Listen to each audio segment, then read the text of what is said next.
வாசிக்கலாமா? எசேக்கியேல் 20:12. நான் தங்களை பரிசுத்தம் பண்ணுகிற கர்த்தர் என்று, நான் தங்களை பரிசுத்தம் பண்ணுகிற கர்த்தர் என்று அவர்கள் அறியும்படிக்கு எனக்கும் அவர்களுக்கும் அடையாளமாய் இருப்பதற்காக என் ஓய்வு நாட்களையும் அவர்களுக்கு கட்டளையிட்டேன். போன வாரமே சொன்ன இதை குறித்து, அப்படித்தானே? என்னன்னா, நான் தங்களை பரிசுத்தம் பண்ணுகிற கர்த்தர் என்று அவர்கள் அறியும்படிக்கு எனக்கும் அவர்களுக்கும் அடையாளமாய் இருப்பதற்காக என் ஓய்வு நாட்களை அவர்களுக்கு கட்டளையிட்டேன். தன்னை பரிசுத்தம் பண்ணுகிற கர்த்தரை பார்க்கும்படியே நாம் வருகிறோம். ஓய்வு நாள் என்று சொன்னா, ஆராதனை என்று சொன்னா என்ன? கர்த்தரை ஆராதிக்கும்படி வருகிற நம்மை கர்த்தர் பரிசுத்தம் பண்ணுகிற நாள் இது. இந்த 6 நாட்களும் நம்ம வாழ்க்கையில கர்த்தரோடு கூட இருக்கிற உறவிலே வளர்ந்துருப்போம். கொஞ்சம் குறைவுகள் இருக்கும், நிறைவுகள் இருக்கும். எல்லாவற்றையும் சரிப்படுத்துகிற இடத்துக்கு வருகிறதுக்கு தான் ஆராதனை என்று பேர். வீட்டில் நம்ம ஜெபம் பண்ணுவோம், அப்படித்தானே? ஆராதிக்கலாம், ஜெபம் பண்ணுவோம், பைபிள் படிப்போம், எல்லாம் பண்ணுவோம். ஆனால் ஓய்வு நாள் என்று சொன்னா, அந்த நாளிலே நீங்கள் ஆராதனைக்கு கடந்து வரும்போது கர்த்தர் என்ன பண்றார்? நம்மை பரிசுத்தம் பண்ணுகிறார். கர்த்தர் நம்மை சுத்திகரிக்கிறார், தூய்மையாக்குகிறார், நம்மை கழுதி நம்ம எல்லா காரியத்திலும். இதிலே 10வது வசனம் வாசிக்கலாமே, 22:10. ஆகையால் நான் அவர்களை எகிப்து தேசத்திலிருந்து புறப்பட பண்ணி அவர்களை வனாந்திரத்தில் அழைத்து வந்து என் கட்டளைகளை அவர்களுக்கு கொடுத்து என் நியாயங்களை அவர்களுக்கு தெரியப்படுத்தினேன். அவைகளின்படி செய்கிற மனுஷன்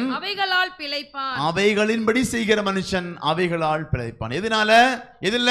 என் கட்டளைகளை அவர்களுக்கு கொடுத்தேன். வேதத்தை அவர் கொடுத்திருக்கிறார்.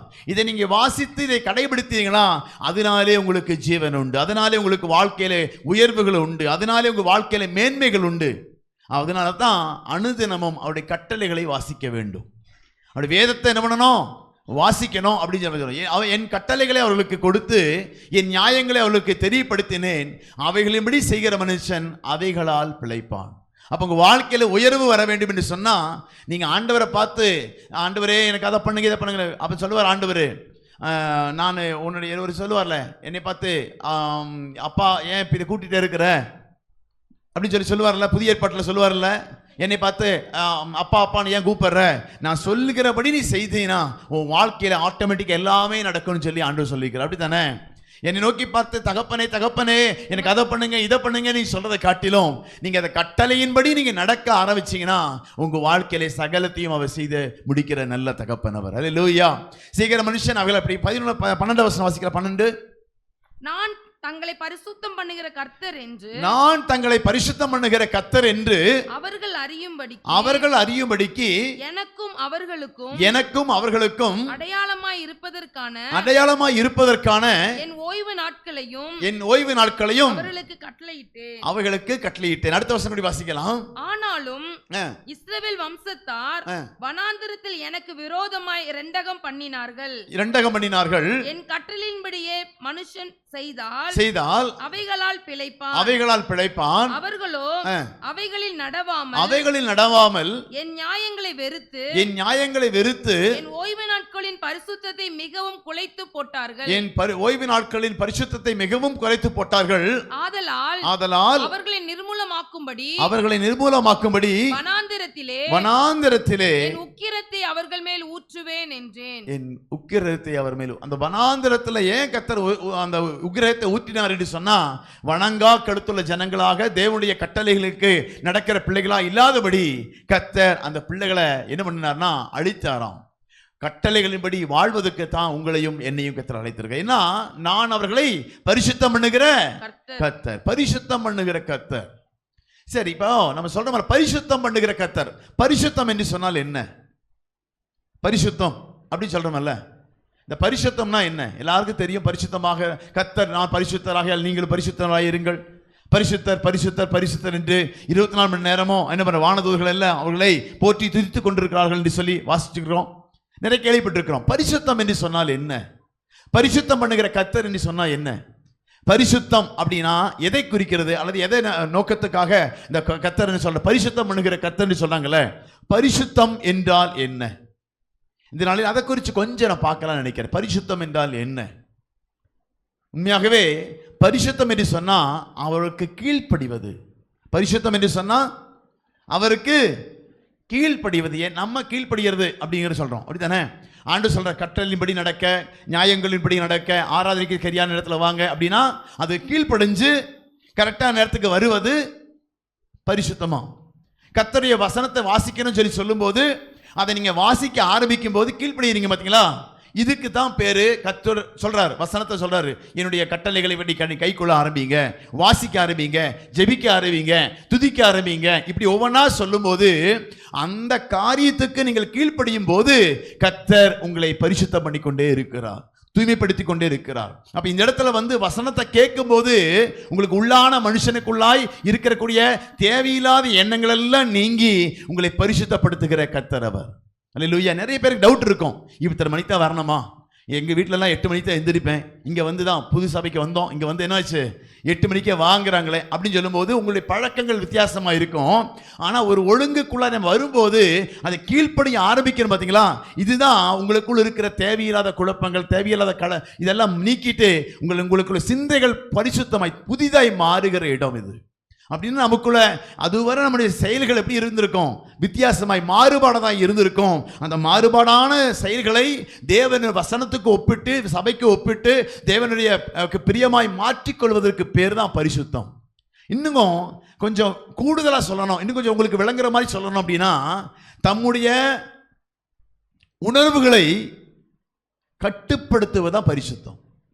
நம்ம உணர்வுகள் படிச்சிருக்கோம்ல, என்னெல்லாம் உணர்வுகள் இருக்கு ஒரு மனுஷனுக்கு? என்னெல்லாம் உணர்வுகள் இருக்கு நமக்கு? 5, அதாவது நம்ம சரீரம் 5 வகையான உணர்வுகளை என்ன பண்ணோம்? சரீரத்தை வச்சுக்கலாம். என்னெல்லாம் இருக்கும் உணர்வுகள்? கண்ணு, மூக்கு, வாய், காது, தொடுதல். 5 உணர்வுகள், அப்படிதானே? எல்லாம் தெரியுமா? படிச்சிருக்கிறோம்ல. என்னது 5 உணர்வுகள்? இந்த சைடுல சொல்லவே மாட்டேங்கிறாங்க. அவளுக்கு நான் பகுதி தான் இருக்குதா? இல்லை, எவ்வளோ இருக்கு? 5 உணர்வுகள் இருக்குல்ல. பார்க்கறது, கேட்கறது, பேசுறது, அப்புறம் முகர்வது. மூக்கு இருக்குல்ல, முகர்வது, தொடுவது. இப்படி 5 வகையான உணர்வுகள் தான் ஒரு மனுஷனை என்ன பண்ணிட்டு இருக்கோம்? மனுஷன் வச்சிருக்குது. இதுக்கெல்லாம் இல்லைன்னா சூடு சொரணம் இருக்குதான்னு கேட்பாங்கல்ல. இதெல்லாம் இருக்குது, பார்த்தீங்களா? என்னதுக்கு? இந்த 5 உணர்வுகள் தான் ஒவ்வொரு மனுஷனுடைய இதுலையும் கட்டிருக்கு. இந்த 5 உணர்வுகளையும் கட்டுப்படுத்துவது, இதுக்கு பேர் தான் பரிசுத்தம். சொன்னால் என்னடா புதுசாக இருக்குது அப்படின்னு சொல்லி நீங்கள் பார்க்கலாம், அப்படிதானே? அப்படிதான் நம்ம நினைக்கலாம். அதாவது நம்ம சொல்கிறோம், இந்த உணர்வுகளை கட்டுப்படுத்தக்கூடிய, யாருக்கெல்லாம் கோபம் வரும்? கோபம் எல்லாருக்கும், நிறைய பேருக்கு வரும், அப்படிதானே? எல்லாருக்கும் வராமல் இருந்தால் மனுஷன் சொல்ல மாட்டோம், அப்படிதானே? ஆனால் என்னன்னா கோபம் வரும். அந்த உணர்வுகளை கட்டுப்படுத்துவது, அதுதான் பரிசுத்தம். ஆண்டவர் சொல்றாரு, இப்போ எப்படி ஏன் கோபம் வரும்? சில வார்த்தையை கேட்டால் எனக்கு, அவங்க பேசுறதை கேட்டால் எனக்கு கோபம் வருதுங்கிறாங்க, அப்படித்தானே? அவங்க பண்றதை பார்த்தா எனக்கு கோபம் வருதுங்கிறாங்க. அப்ப எங்கிருந்து பார்க்கறாங்க? கண்ணில் பார்க்கறாங்க. அப்ப கண்ணில் பார்க்கும்போது நமக்கு கோபம் வருது அப்படின்னா இது என்ன பண்ணணும்? இதை கட்டுப்படுத்தணும். கேட்கறாங்க, கேட்கும்போது எனக்கு ரொம்ப கோபம் வருது அப்படிங்கிறாங்க, அப்படித்தானே? கேட்கும்போது என்ன பண்ணணும்? அந்த உதாரணம் சொல்றேன், உணர்வுகளை கட்டுப்படுத்துறது தான் நம்ம வாழ்க்கையில மிக முக்கியமான ஒன்று. இது மாத்திரம் நீங்க அந்த 5 புலன்களையும் அடக்கி ஆள்வதற்கே அது தேவையான இது. அது இப்ப சொல்லும்போது கொஞ்சம் புரியுற மாதிரி இருக்குது, அப்படி தானே? இன்னும் புரியும் பாருங்க, கொஞ்ச நேரம் பாருங்க, நல்லா பார்த்துங்க, நல்லா கவனிக்கணும். அப்போ தூங்கிடக்கூடாது, சரியா? பக்கத்தில் தூங்கியிருந்தா அக்கா கொஞ்சம் கவனிங்க, அண்ணா கொஞ்சம் கவனிங்க சொல்லி என்ன பண்ணணும்? கேட்க வைக்கணும்.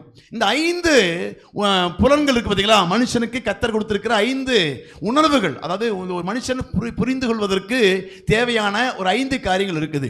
இந்த 5 காரியங்களையும் நீங்கள் கட்டுப்படுத்தி நீங்க வாழ்ந்தீங்கன்னா நீங்க என்ன பண்றீங்க? கர்த்தர் பரிசுத்தம் பண்ண விரும்புகிறார். உங்களுடைய பார்க்கும்போது கோபம் வருது அப்படின்னா பார்க்கும்போது கோபம் வராம வைக்கிறது தான் ஆண்டவருடைய கிருபை. அல்லேலூயா. அப்ப எல்லாம் அவனை பார்த்தா எனக்கு 4 வார்த்தை கேட்கணும் போல தோவுது, நாவை கட்டுப்படுத்தணுங்க. அந்த 5 என்னது? அந்த வாயை கட்டுப்படுத்தணும். இதுதான் நான் வாழ்க்கையில பண்ண முடியாம இருக்குது. இதை பண்றதுக்கு தான் கர்த்தர் உதவி செய்கிறார். அதான் சொல்றேன், இந்த 5 புலன்களையும் நீங்கள் கட்டுப்படுத்த நீங்கள் ஆரம்பிச்சிட்டீங்கன்னா நீங்க ஜெயிச்சிட்டீங்க. நீங்க பரிசுத்தத்து மேலே பரிசுத்தம் அடைந்து கொள்கிறீர்கள் என்று நம்ம என்ன பண்றோம்? புரிந்து கொள்ள முடியும். சரி, ஒரே ஒரு வசனத்தை வாசிச்சு நான் கொஞ்சம் ஒரு 10-20 மினிட் இதை பற்றி நான் வாசிக்கலாம் நினைக்கிறேன். 5 வகையான காரியங்களை நம்ம பார்த்தோம். இந்த 5ல சரி யோபு 31:1 வாசிக்கலாம். 31:1 கொஞ்சம் வசனங்களை மாத்திரம் வாசிக்கலாம், அதுல உங்களுக்கு புரிஞ்சுக்கணும்னு நினைக்கிறேன். யோபு 31:1 என் கண்களோட உடன்படிக்கை பண்ணின நான், என் கண்களோட உடன்படிக்கை பண்ணின நான் ஒரு கன்னிகையின் மேல் நினைப்பாய் இருப்பது ஒரு கன்னிகையின் மேல் நினைப்பாய் இருப்பது எப்படி என்று சொல்லி அங்க யோபு சொல்லுகிறார். அப்ப நாம முதலாவது கண்களோடு கூட உடன்படிக்கை பண்ண வேண்டும். நம்ம முதலாவது நம்ம வாழ்க்கையில தவறுகளுக்கு நேராய் கொண்டு செல்லக்கூடிய காரியம். மார்க் 9:14 வாசிக்கலாமே. 9:47 உன் கண் உனக்கு இடறல் உண்டாக்கினால், உன் கண் உனக்கு இடரல் உண்டாக்கினால் அதை பிடுங்கி போடு. அதை பிடுங்கி போடு. நீ 2 கண்ணுடையவனாய், நீ 2 கண்ணுடையவனாய் நரக அக்கினியிலே தள்ளப்படுவதை பார்க்கிலும், நரக அக்கினியிலே தள்ளப்படுவதை பார்க்கிலும் ஒற்றை கண்ணனாய், ஒற்றை கண்ணனாய் தேவனுடைய ராஜ்யத்தில் பிரவேசிப்பது, தேவனுடைய ராஜ்யத்தில் பிரவேசிப்பது நலமாயிருக்கும். உனக்கு நலமாயிருக்கும். அப்ப கண்ணு 2 கண்ணை வச்சுட்டு நம்ம தவறானதை பார்த்து தவறானதை யோசிச்சு தவறானதை சொல்றோம் அப்படின்னா வேதமே சொல்லுது 2 கண்ணுடையவனாய் நீ நரகத்துக்கு போவதை பார்க்கிலும் ஒற்றை கண்ணனாய் ஆமா பரலோகத்துக்கு தேவனுடைய ராஜ்யத்துக்குள் போவது மிகவும். அப்ப கண்ணை மிகவும் நம்ம கட்டுப்பாடோடு கூட வைக்க வேண்டி இருக்கும். அதான் முதல்ல நம்ம கண்கள் மூலமாகத்தான் அநேக காரியங்கள், அநேக பாவங்கள், தேவனுக்கு விரோதமான காரியங்களை நம்ம எங்க கொண்டு போறோம் அப்படின்னா கண்கள் வழியாகத்தான் என்ன பண்ணிட்டு இருக்கிறோம், சரீரத்துக்குள்ள கடத்தி நம்முடைய உணர்வுகளுக்குள்ளாய் கொண்டு வந்து தேவனுக்கு விரோதமான பாவங்களை பண்ணுவதற்கு அது ஏதுவாக இருக்கிறது. அல்லேலூயா. அப்ப நம்ம கண்களையோடு, அதாவது யோபு சொல்றார் 31:1 கண்களோடு கூட உடன்படிக்கை பண்ண வேண்டும். அல்லேலூயா. அப்ப முதலாவது ஏன் அதை எடுத்த முதல் நமக்கு தேவையானது கண்களோடு கூட உடன்படிக்கை. கண்ணு தான் எல்லாவற்றையும் பார்த்து எல்லாவற்றையும் ரசிக்கணும், எல்லாவற்றையும் அனுபவிக்கணுங்கிற எண்ணம் கண்களுக்குள்ள இருக்கும். அதனால தான் நிறைய பேர் தேவையில்லாத பார்த்து தேவையில்லாத பேசி யோசிச்சு தேவையான எங்களுக்கு போறதுக்கு வந்ததுக்கு என்ன தெரியுமா, கண்களோடு முதலாவது உடன்படிக்கை பண்ண வேண்டும். மொபைலை பார்க்கறது, டிவி பார்க்கறது, சினிமா பார்க்கறது, தேவையில்லாத நாம பார்க்கறது எல்லாம் பார்க்கறதுக்கு என்ன தெரியுமா, கண்களோடு கூட ஒரு உடன்படிக்கை. நமக்கு அந்த உறுப்புகளை அந்த உணர்ச்சிகளை உள்ளே கொண்டு வரக்கூடிய அந்த உறுப்புகளை நாம் கட்டுப்படுத்த ஆரம்பிக்க வேண்டும். கண்களோடு கூட உடன்படிக்கை பண்ணினான் எப்படி ஒரு கன்னிகையின் மேலே நினைப்பாயிருப்பது எப்படி. முதலாவது நமக்கு நம்முடைய ஆசைகள் எங்க வருது அப்படின்னா கண்கள் பார்க்கும்போது தான் என்ன வருது, ஆசை வருது. அப்படி தானே? ஒரு புடவையா இருக்கட்டும், ஒரு ட்ரெஸ்ஸாக இருக்கட்டும், ஒரு வண்டியாக இருக்கட்டும், பார்க்கும்போது என்ன வருது, ஆசை வருது. இதை எடுக்கலாம் வேண்டாம், பணம் இருக்குதா இல்லையா அதெல்லாம் யோசிக்க மாட்டாங்க. பார்த்தா ஆனால் கண்களோட உடன்படிக்கை பண்ணணும். அதான் சொல்றேன், கண்களோடு கூட உடன்படிக்கை பண்ணுகிற நான் எப்படி ஒரு அந்த வசனத்தை வாசிக்கலாமா? 31:1 யோபுல என் கண்களோட உடன்படிக்கை பண்ணின நான் ஒரு கன்னிகையின் மேல் இங்க அவர் சொல்றாரு ஒரு கன்னிகையின் மேலே நினைப்பாய் இருப்பது எப்படி.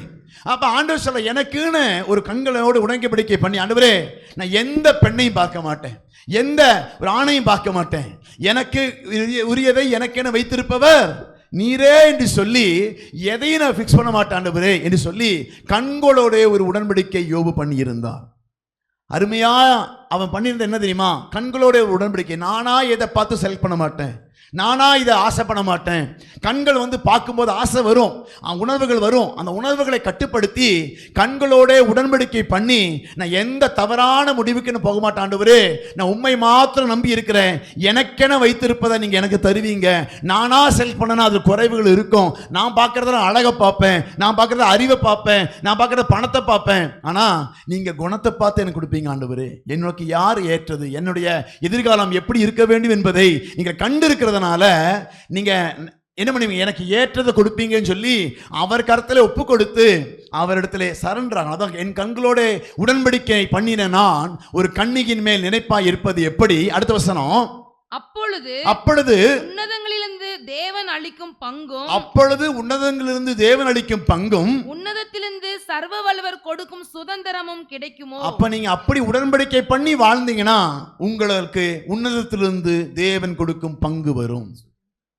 நீங்க எதை செலக்ட் பண்ணாம நீங்க அமைதியா ஆண்டவர் சமூகத்துல காத்திருந்தீங்கன்னா உங்களுக்கு உன்னதத்திலிருந்து கர்த்தர் வைத்திருக்கிற ஏற்ற துணையை கர்த்தர் கொடுத்து, ஏற்ற வேலையை கர்த்தர் கொடுத்து, ஏற்ற உயர்வுகளை கர்த்தர் கொடுத்து உங்களை அவர் ஆசீர்வதிப்பார். இல்லை என் கண்ணு பிரகாரம் தான் போவேன்னா நீங்க போங்க, மாட்டிட்டு முழிப்பீங்கன்னு அர்த்தம். அவ்வளவுதான்.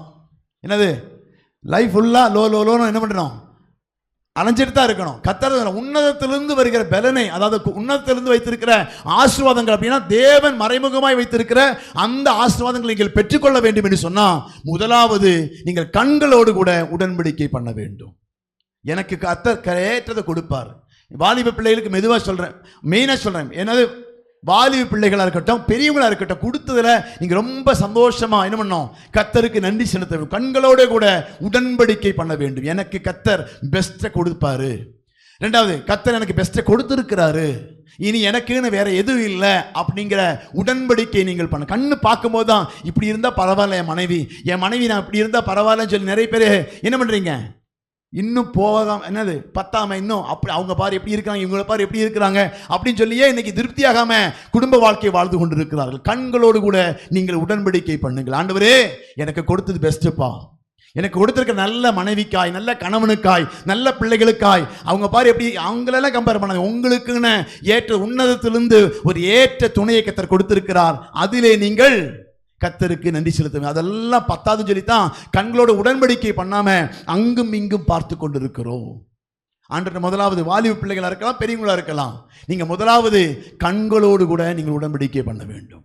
அப்பொழுது உன்னதத்திலிருந்து தேவன் அளிக்கும் பங்கும், உன்னதத்திலிருந்து சர்வவல்லவர் கொடுக்கும் சுதந்திரமும் கிடைக்குமோ அப்படி நீங்க செலக்ட் பண்ணிட்டீங்கன்னா, நீங்க சூஸ் பண்ணிட்டீங்கன்னா, கர்த்தர் கொடுக்கிற பங்கு உங்களுக்கு வந்து சேராது என்பதனால நீங்க யாரையும் நீங்க செலக்ட் பண்ண, மறைமுகமா அதாவது குறுக்க வழியில போய் நேர் வழி ஆக்குகிறது. அப்படித்தானே, நிறைய பேர் குறுக்க வழியா போறது அது நேர் வழி ஆக்கிக்கிறது. அதெல்லாம் பண்ணி நான் எப்படியா ஜமாளிச்சு எப்படியா முடிச்சிடலாம் உலகத்துல எப்படியாவது அப்படின்னு நீங்க நினைக்காதீங்க. கர்த்தர் வைத்திருக்கிற பங்கை அவர் ஏற்ற நாளில் உங்களுக்கு ஒருத்தர் கொடுப்பார். அதுவரை காத்திருங்க. அடுத்த வசனம் வாசிக்கலாம், 3வது வசனம். மாறுபாடானவனுக்கு ஆபத்தும், மாறுபாடானவனுக்கு அந்த உடன்படிக்கையின் மேல நீங்க கர்த்தரை நம்பாம நீங்க மாறுபாடாய் வாழ்ந்தா அந்த மாறுபாடானவனுக்கு ஆபத்தும், அக்கிரம செய்கைக்காரருக்கு ஆக்கினையும் அல்லவோ கிடைக்கும். அக்கிரம செய்கைக்காரருக்கு ஆக்கினையும் அல்லவோ கிடைக்கும். அப்ப நீங்க அப்படி உடன்படிக்கை பண்ணாம, உடன்படிக்கை பண்ணின அந்த மனைவியின் மேல பிரியப்படாம நீங்க ஆக்கினை, அத மாறுபாடாக நீங்க வாழ ஆரம்பிச்சீங்கன்னா அது அக்கிரமம் என்று கர்த்தர் சொல்லுகிறார். உங்களுக்கு கொடுக்க போற கணவனா இருக்கலாம், மனைவியா இருக்கலாம், உடன்படிக்கை பண்ணி அமைதியா காத்துருங்க. ஒருவேளை கர்த்தருக்கு வாழ்க்கை துணையை கர்த்தர் கொடுத்திருந்தா அதுக்கு நன்றி செலுத்தி அதனோடு கூட இணைந்து நீங்க வாழ ஆரம்பிக்க வேண்டும். அக்கிரமம் பண்ண நீங்கள் சிந்திக்க கூடாது. அக்கிரமம் எனக்கு ஆண்டவரே இதை கொடுத்திருந்தா பரவாயில்ல, அதை கொடுத்திருந்தா பரவாயில்ல அப்படின்னு நல்லா நீங்க சொல்லி என்ன பண்ணிக்கூடாது. உங்களுக்கு கொடுத்த ஏற்ற துணையோடு கூட நீங்கள் வாழ உங்களை என்ன பண்ணணும், ஆண்டவருக்கு அர்ப்பணிக்க வேண்டும். கட்டுப்படுறதாக என்ன சொல்றேன், உங்களுடைய அந்த உணர்வுகளை நீங்கள் கட்டுப்படுத்த ஆரம்பிக்க. அடுத்தது, அவர் என் வழிகளை பார்த்து என் நடைகளை எல்லாம் எண்ணுகிறார். அவர் என் வழிகளை பார்த்து என் நடைகளை எல்லாம் எண்ணுகிறார். நான் மாயையிலே நடந்தேனோ, என் கால் கபடு செய்த தீவிரித்ததோ. இப்படி ஆண்டவர் கொடுத்த உன்னதமானதை விட்டுட்டு நான் தேவையில்லாத இடத்துக்கு நான் போறேனா, தேவையில்லாத காரியத்தை செய்கிறனா என்று என் தேவன் பார்த்து கொண்டே இருக்கிறார். அல்லேலூயா.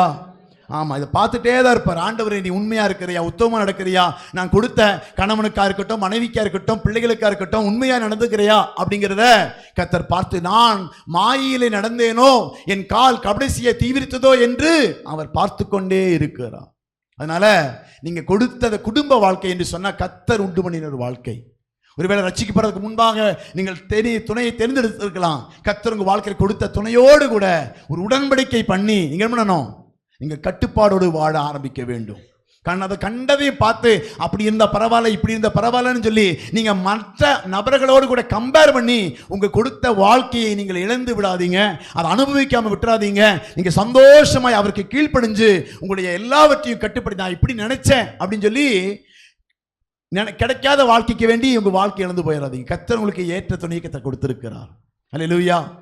கண்ண மூடி சொல்லுவோமா, எனக்கு ஏற்ற துணையை. கண்ண மூடுங்க ஒருத்தர் எல்லாரும், எல்லாரும் கண்ண மூடி. வாலிப பிள்ளைகளா இருந்தா கர்த்தர் எனக்கு ஏற்ற துணையை கொடுப்பார். கல்யாணமானவங்களா இருந்தா கர்த்தர் ஏற்ற துணையை கொடுத்திருக்கிறார் என்று சொல்லி நீங்க சொல்லுங்க பார்க்கலாம்.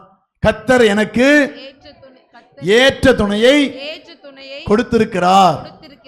கர்த்தர் எனக்கு ஏற்ற துணையை கொடுப்பார். எப்படித்தான் நீங்க சொல்லி என்ன பண்ணணும், ஆண்டவர் சமூகத்தில் அர்ப்பணம். ஏன்னா கொடுத்த தேவனையே மறுதலிக்கு முறுமு இருக்கிறது. கண்களோடு கூட நம்ம சரியா உடன்படிக்கை பண்ணாம தேவனை விட்டு அங்கு இங்கு மாறி அதை பண்ணி இதை பண்ணி என்ன பண்றோம், குடும்ப வாழ்க்கை என்று சொன்னா ஒரு அழகான தேவன் கொடுத்த ஒரு உன்னதமான ஒரு என்னது ஒரு உறவு, ஒரு ஒரு அமைப்பு. அந்த அமைப்பை குலைக்கிறதுக்காக நம்முடைய ஆசைகளை, நம்முடைய கட்டுப்பாட்டை இழந்து போறக்கூடியதுதான் இந்த குடும்பத்தை குலைச்சிட்டு நரகமாய் மாறிக்கொண்டு வாழ்க்கை இருக்குது. ஆனா அதான் சொல்ற யோபு சொல்றாரு, கண்கள் அவருக்கு கல்யாணமாயி எல்லாம் இருக்குது, இருந்தா சொல்றாரு கண்களோடு உடன்படிக்கை பண்ணினான் ஒரு கண்ணிகின் மேல் நினைப்பாய் இருப்பது எப்படி. அப்ப கர்த்தர் கொடுக்கிற உன்னதமான ஒரு உறவு என்னன்னா கண்களை கட்டுப்படுத்த வேண்டும். கர்த்தர் கொடுத்திருக்கிற அந்த உறுப்பா இருக்கக்கூடிய அந்த கண்ணை என்ன பண்ணணுமா? சரி, 1 யோவான் 2:16 வாசிக்கலாம். 1 யோவான் 2:16 என்ன சொல்லுதுன்னா,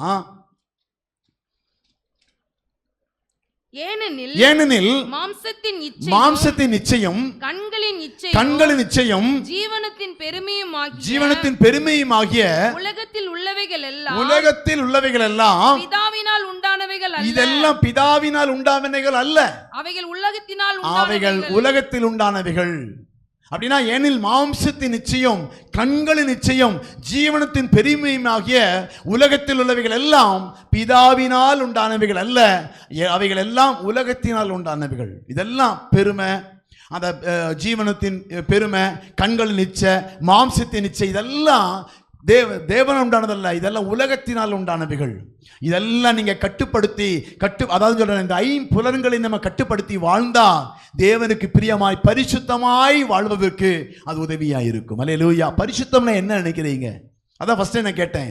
பரிசுத்தம், நான் உங்களை பரிசுத்தம் பண்ணுகிற கர்த்தர். எப்படி பரிசுத்தம் பண்ணுவாரு? நான் பண்றது எது தவறுன்னு சொன்னா அந்த தவறை ஆண்டவர் சொல்லுவார். நீ பண்றது தவறுன்னு சொல்லும்போது அந்த தவறை மாற்றிக்கொள்ளுவது தான் பரிசுத்தம். அவர் சொல்லுவார் நான் செய்துட்டே இருப்பேன் அப்படின்னா அதுக்கு பேர் என்னது? துணிகரம்னு பேரு. கர்த்தர் சொல்லுகிறார், இதை நீ தவறு பண்ற, இந்த தவறை நீ மாற்றிக்கணும், நீ உண்மையா இருக்கணும், நான் உன்னை பரிசுத்தம் பண்ணுகிற கர்த்தர். இந்த வசனத்தை கேட்டு அதன்படி செய்கிறவன் அவைகளால் பிழைப்பான் என்று வேத வசனம் சொல்லுகிறது. அப்படித்தானே? அவைகளின்படி செய்கிறவன் அவைகளால் பிழைப்பான். அப்ப அந்த வசனத்துக்கு நீங்க கீழ்ப்படிய ஆரம்பிக்கும் போது உங்களை கர்த்தர் பரிசுத்தம் பண்ணுகிறார், உங்களை கர்த்தர் சுத்திகரிக்கிறார், உங்களை சரிப்படுத்துகிறார், உங்களை சீர்படுத்துகிறார். அதனால தான் கர்த்தர் என்ன சொல்ல, நான் உங்களை பரிசுத்தம் பண்ணுகிற கர்த்தர் என்று சொல்லி அங்கே வசனம் வாசிக்கிறோம். அல்லேலூயா. அப்ப கண்களோடு கூட யோபு உடன்படிக்கை பண்ணியிருந்தார். அந்த உடன்படிக்கை நிமித்தம் அவர் நல்ல ஒரு வாழ்க்கை வாழ்ந்தார். தான் தூஷிக்கிற மனைவியோடு கூட அவர் குடும்பம் நடத்த காரணம் தெரியுமா? உண்மையாய், உத்தமமாய், தேவனுக்கு பிரியமாய் வாழ்ந்தார். அதனால சண்டை வராதான் கேட்டா வரும். அதான் சொல்றேனே, அதை கட்டுப்படுத்தி வாழ ஆரம்பிக்கும் போது எல்லாம் சரியாகி விடும். அதான் யோபு சொல்றார். அதுக்கப்புறம் எத்தனை குமாரரை பெற்றாங்க? 7 குமாரர்களும் 3 குமாரத்திகளையும் பெற்று இரட்டித்தானவையான ஆசீர்வாதங்களோடு கூட அவர் வாழ்ந்து தன் ஜீவனை முடித்தார். அல்லேலூயா. அப்ப கண்களோடு கூட உடன்படிக்கை பண்ணின யோபு பார்க்கிறோம். அப்ப அவர் குடும்பத்தில் அந்த அம்மா எதிர்த்து பேசுது, கோமர மாதிரி பேசுது. இருந்தாலும் அந்த 5 புலன்கள், அதாவது சொல்றேன், கேட்கும் போது என்னது பைத்தியகாரி பேசுறது போல நீ பேசுறியா? அவர் டென்ஷன் ஆகல அப்படின்னா அவருக்கு என்ன வரல? கோபம் வரல. அப்ப வாயை என்ன பண்ணிட்டாரு? கட்டுப்படுத்திட்டாருன்னு அர்த்தம். நம்ம 1 வரமணி 3 பேசுனா என்ன ஆகும்? பைத்தியகாரி மாதிரி பேசுறேன்னு சொன்னார்ல, இவர் பைத்தியகாரி ஆயிடுவாரு. அதனால தான் அவர் பேசாம தன் வாயை கட்டுப்படுத்தி கொண்டார். யோபு என்ன பண்ணாரு? தன் வாயை, நாவை கட்டுப்படுத்தினார், தன்னுடைய கோபம் இருக்கும் உணர்ச்சிகளை கட்டுப்படுத்தினார். அதனால தான் என்ன குடும்பத்துல குடும்பமா இருந்தது. குடும்பம் இல்லைன்னா என்ன இருக்கும்? கொலகார குடும்பமா மாறி இருக்கும். அப்படித்தானே? ரணகலமா மாறி இருக்கும் குடும்பம். ஆனா குடும்பத்துல எப்படி வாழணும்னா இந்த 5 வகையான உணர்வுகளை நீங்க கட்டுப்படுத்தி நீங்க வாழ்ந்து, முதலாவது கண்களோடு கூட உடன்படிக்கை. நாம் நினைக்கிறோம் இன்னும் கர்த்தர் எனக்கு ஏற்ற துணையை கொடுக்கல, நான் தப்பு பண்ணிட்டேன், நான் இதெல்லாம் பண்ணிட்டேன்னு சொல்லி நம்ம என்ன பண்றோம்? நிறைய நேரங்களிலே அதை இது பண்ணிட்டே இருக்கிறோம். இல்ல, கர்த்தர் கொடுத்ததுல நீங்க திருப்தியாய் நீங்க வாழ ஆரம்பிச்சீங்கன்னா உங்க வாழ்க்கை ஆசீர்வாதமாக இருக்கும். இன்னொரு கூட அடுத்த வசனத்தை கூட வாசிக்கலாம். யோவான் 10:3 வாசிக்கலாமே. யோவான் 10:3 வாசலை காக்கிறவன் அவனுக்கு திறக்கிறான், ஆடுகளும் அவன் சத்தத்துக்கு செவி கொடுக்கிறது. ஆடுகளும் அவன் சத்தத்துக்கு செவி கொடுக்கிறது. அவன் தன்னுடைய ஆடுகளை பேர் சொல்லி கூப்பிட்டு அவைகளை வெளியே நடத்தி கொண்டு போகிறான். அவன் தன்னுடைய ஆடுகளை வெளியே விட்ட பின்பு அவைகளுக்கு முன்பாக நடந்து போகிறான். ஆடுகள் அவன் சத்தத்தை அறிந்திருக்கிறபடியினால் அவனுக்கு பின் செல்கிறது. அவனுடைய சத்தத்துக்கு கேட்கிறபடினாலே, அவன் சத்தத்தை அறிந்திருக்கிறபடினாலே ஆடுகள் அவனுடைய சத்தத்திற்கு பின் செல்கிறது. நம்ம கேட்கிறோம் யாருடைய வார்த்தையை? ஆண்டுடைய வார்த்தையை கேட்டு அதற்கு நீங்க கீழ்ப்படிய ஆரம்பிச்சீங்கன்னா உங்க வாழ்க்கையிலே என்ன வரும்? கேட்டு கீழ்ப்படியும் போது அவர் சொல்றாரு, அந்த அறிந்திருக்கப்படி அவனுக்கு பின் செல்லுகிறது. அப்படின்னு நம்ம கேட்கணும், ஆண்டுடைய சத்தத்தை கேட்கணும், அவர் சொல்லுகிற வார்த்தைங்க கேட்கணும். நீங்க கேட்காம மற்றவங்க எல்லாம் சொல்ற வார்த்தைங்க கேட்கும்போது நீங்க கீழ்ப்படியாம நடக்கிறீங்க. நீ கீழ்ப்படியாம என்ன பண்றீங்க? நான் என்ன, அவங்க என்ன சொல்றது, நான் என்ன கேட்கறது அப்படிங்கிற அந்த எண்ணம் எப்படி வருது தெரியுமா? கர்த்தர் சொல்கிற வார்த்தைக்கு நீங்கள் கீழ்ப்படுத்த வேண்டும். அந்த செவிகளிலே கேட்கிற வார்த்தைகளை நீங்க கீழ்ப்படுத்த வேண்டும். அதனால தான் சொல்றேன், நிறைய வார்த்தைகளை கேட்கும்போது நமக்கு என்ன பண்ணும்? கோபம் வரும், எரிச்சல் வரும், பொறாமை வரும், அப்படிப்பட்ட காரியங்கள் எல்லாம் நிறைய கடந்து வரும். ஆனால் கர்த்தருடைய வசனத்தை நீங்கள் கேட்க கேட்க கேட்க அது கீழ்ப்படிய கீழ்ப்படிய அவர் வசனத்துக்கு நீங்கள் செவி சாய்க்க நீங்கள் ஆரம்பிச்சிங்கன்னா உங்கள் வாழ்க்கையில் என்ன வரும்? உணர்வுகளை அதாவது அந்த சொல்ற கேட்கும்போது தேவையில்லாத காரியத்தை, முதலாவது கர்த்தருக்கு பிரியமில்லாத காரியத்தை கேட்போம். என்ன கேட்போம்? சினிமா பாட்டு கேட்கறது, அது அப்புறம் தேவையில்லாத நண்பர்களோட பேசிட்டு அந்த வார்த்தையை கேட்கறது. இப்படி தேவையில்லாத வார்த்தைகளை நம்ம கேட்க ஆரம்பிச்சா தேவையில்லாத குழப்பங்கள் வாழ்க்கையில் வரும். தேவையில்லை, ஆண்டவருக்கு பிரியமில்லாத பரிசுத்தமாக தேவையான காரியத்தை விட்டுட்டு பரிசுத்த குலைச்சலாய காரியங்களை கேட்டோன்னு வச்சுங்களேன். அதை கேட்கறது காரியத்தில் அடுத்தவங்களை குறை சொல்கிறது கேட்கறது, அப்படி தானே? நிறைய பேருக்கு பிடிக்கும் அடுத்தவங்களை பற்றி குறைய பேசினா, அது ரொம்ப பிடிக்கும். எல்லாருக்கும் அப்படியே இன்ப தேன் பாயுது காதில் இல்லைங்கிற மாதிரி அப்படியே எல்லாம் காது கொடுத்து கேட்பாங்க, விட்டு போய் கேட்பாங்க, அப்படி தானே? ஆமாம், அந்த மாதிரி குறை சொல்கிறத கேட்க கேட்க கேட்க நமக்குள்ள அவங்களுக்கான தவறான எண்ணங்களை என்ன பண்ணிடும்? சொல்லக்கூடாது. வாயில குறை பேசக்கூடாது யாரையும். நாம் அதான் சொல்றேன், இந்த வாயை கட்டுப்படுத்த ஆரம்பிக்கணும், காதை கட்டுப்படுத்த தேவையானதை கேட்கவே கூடாது, தேவையில்லாத பார்க்கவே கூடாது. நிறைய யூடியூப்ல நிறைய என்ன வரும்? அவங்கள பற்றி இவங்களை பற்றி கமெண்ட் வரும். யாரு ஊழிக்காரர் இப்படி பண்ணிட்டாங்க, இவங்க இப்படி பண்ணிட்டாங்க அப்படின்னு சொல்லி நிறைய குறைகளை பற்றி பேசுறது. மோகன் சி லாசஸ் அப்படி பண்ணிட்டு இருக்காரு, மோகன் இப்படி பண்ணிட்டு இருக்காரு, ஜான் ஜபராஜ் இப்படி பண்ணிட்டு இருக்காங்க அப்படின்னா அந்த வீடியோவெல்லாம் நிறைய பேர் பார்ப்பீங்களா? குறை சொல்ற வீடியோவை பார்த்து போட்டு வந்தால் நல்லா தலையாட்டிட்டு இருக்கிறாங்க, அப்படி தானே? இந்த குறை சொல்கிற வீடியோவை நீங்கள் கண்டிப்பாக பார்க்காதீங்க. யூடியூப்ல இருக்கட்டும், எதிரியா இருக்கட்டும், எங்கள் வீட்டில் அந்த அப்படிப்பட்ட காரியத்தை நீங்கள் பார்க்க ஆரம்பிச்சிங்கன்னா தேவையில்லாத குழப்பங்கள். அதை பற்றி தெரிஞ்சுட்டு நீங்கள் என்ன பண்ண போகிறீங்க? உங்கள் நேரம் தான் வேஸ்ட்டு. நீங்கள் ஐயோ அந்த ஊழிக்கார மோசம், இவர் மோசம் அப்படின்னு சொல்லி தேவன் மேலே உங்களுக்கு என்ன வரும்? ஒரு தேவையில்லாத குழப்பம் வரும். அப்போ தேவையில்லாத பார்க்குறதோ தேவையில்லாத கேட்குறதோ உங்கள் வாயிலையோ கண்ணிலையோ இருக்கக்கூடாது. அப்போ நீங்கள் தேவையில்லாத இடத்துல போய், அதை தான் சங்கீதம் 1:1 சொல்ல, என்னது வாசிக்கலாமா? துன்மார்க்குடைய ஆலோசனை நடவாமலும் பாவியுடைய வழியில் இல்லாமலும் பரியாசக்காரர் உட்காரும் இடத்தில் உட்காராமலும். அப்ப நாம எங்க உட்காரணும், எங்க நிக்கணும், எங்க நடக்கணும் சொல்லி வேதம் நமக்கு தெளிவா சொல்லியிருக்குது. எங்க வருதா? துன்மார்க்குடைய ஆலோசனையில் நடவாமல், பாவியுடைய வழியில் நில்லாம. எங்க நிக்கணும் அங்கதான் நிக்கணும். நம்ம பாவியா இருக்க போற இடத்துல போய் நம்ம நின்றுட்டு அதை அதை யாரு அப்படி கொண்டுதான்? யாரு பாவிகளுக்கு நேராக தன்னுடைய இதை வச்சிருந்தான்? யாரு? யோபு இல்ல, லோத்து. என்ன பண்ணியிருந்தான்? எகிப்துக்கு நேரே கூடாரம் போட்டிருந்தான். எகிப்துக்கு நேரே கூடாரம் போட்டுக்கிட்டு இவன் பரிசுத்தம் உள்ளவன். கூடாரம் போட்டது எங்க? சோதோமுக்கு எதிராக கூடாரம் போட்டு அங்கே அமர்ந்திருந்தான். லாஸ்ட்ல அவன் என்ன பண்ணிட்டான்? பாவம் செய்யறதுக்கு தன்னுடைய எல்லாவற்றையும், அவனுக்கு மீதியானது உயிர் மட்டும்தான், மீதி எல்லாவற்றையும் இழந்து போய் திரும்ப வந்தான். அப்ப நாம நிக்கிற வேண்டிய இடத்துல இருக்கணும், உட்கார வேண்டிய இடத்துல தான் உட்காரணும். தேவையில்லாத வழிகளை போய் உட்கார்ந்துக்கிட்டு தேவையில்லாதெல்லாம் பார்த்துட்டு நம்ம பரிசுத்த குலைச்சல் ஆக்கி கொண்டு தேவனிடத்துல வந்து தேவனை குறை சொல்லக்கூடாது. ஆலோசனை நடவாலும் பாவியல் வழியில் இல்லாமலும் பரியாசக்காரர் உட்காரும் இடத்தில் உட்காராமலும் தேவனுடைய வேதத்தில் பிரியமாயிருந்து இரவும் பகலும் வாசிக்கிற மனுஷன் பாக்கியவான். அப்ப வேதத்தை வாசிச்சு வேதத்தின்படியா நடக்கிறதுக்கு இங்க தேவையில்லாத கேட்கக்கூடிய, உட்காரக்கூடிய, இருக்கக்கூடிய அந்த காரியத்தை நீங்க குறைச்சு கொள்ள வேண்டும். அப்ப கண்களோடு கூட முதலாவது நீங்கள் கட்டுப்படுத்தி என்ன பண்ணணும்? உடன்படிக்கை பண்ணி வாழ வேணும். இரண்டாவது, கேட்கிற காரியத்தில் கர்த்தருடைய வார்த்தைகளுக்கு தகுந்த அடுத்த காரியத்தை மாத்திரம் நீங்கள் கேட்கணுமே தவிர தேவையில்லாத பேச்சுக்கள், தேவையில்லாத வளவளவளான்னு பேசிட்டு இருக்கிறது, தேவையில்லாம போன் பண்ணி என்ன பேசிட்டு இருக்கிறது, தேவையில்லாத பாட்டுகளை கேட்கறது, தேவையில்லாத வார்த்தைகளை கேட்கறது, நீங்க கேட்பதிலே ஒரு கட்டுப்பாட்டை கொண்டு வர வேண்டும். இதை கட்டுப்படுத்த ஆரம்பிக்கணும். கேட்கலன்னு வச்சுக்கல, காதுல என்ன ஆயிரும்? ஈயத்தை கத்தி ஊத்துற மாதிரி ஐயோ குடையுது என்ன பண்ணும், காதில் கேட்காட்டினா அவங்களுக்கு தூக்கமே வராது. ஒருத்தர் பற்றி குறை சொல்லாமல் இருந்தால் தூக்கமே வராது. அப்படி இல்லாமல் உங்கள் உணர்வுகளை காது கேட்கக்கூடிய தேவையில்லாத தயவு செய்து பேசாதீங்க. 2 டைம் சொல்லி பாருங்களேன், 3 டைம் பேச மாட்டாங்க. உங்களுக்கு தேவையில்லாத காரியத்தை பேச ஆரம்பிச்சிங்கன்னா காது கொடுத்து கேட்க தான் அதிகமாக 2 வார்த்தை விட்டு போடுவாங்க. நல்லா கேட்குறாங்க, நல்லா என்னது கேட்குறாங்கன்னு சொல்லி போட்டு தேவையில்லாத 2 இது சொல்லுவாங்க. அக்கா அந்த மாதிரி விஷயத்த பேசாதீங்க, ஆனால் அந்த மாதிரி விஷயத்த பேசாதீங்க தயவு செய்து. சபையை குறித்து குறை சொல்லலாம்னு வச்சுக்கலாம். ஒரு உதாரணத்துக்கு சொல்கிறேன், சொல்லுவாங்க, இல்லாமலாம் இருக்க மாட்டாங்க, கண்டிப்பாக அப்படிப்பட்ட ஆட்கள் இருப்பாங்க. குறை சொல்கிறாங்க வச்சுக்குவோம், தயவு செய்து அந்த மாதிரி இதை கேட்காதீங்க, சொல்லாதீங்க.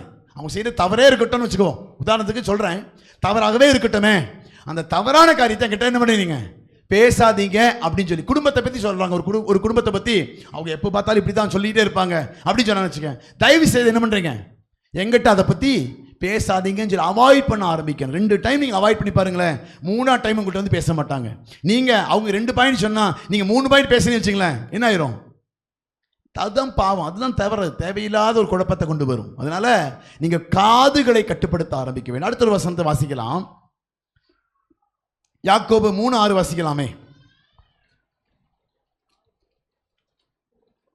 யாக்கோபு 3:6. ரொம்ப வசனம் எடுக்கல, பாயிண்ட் மட்டும் டச் பண்ணிருப்பாரு.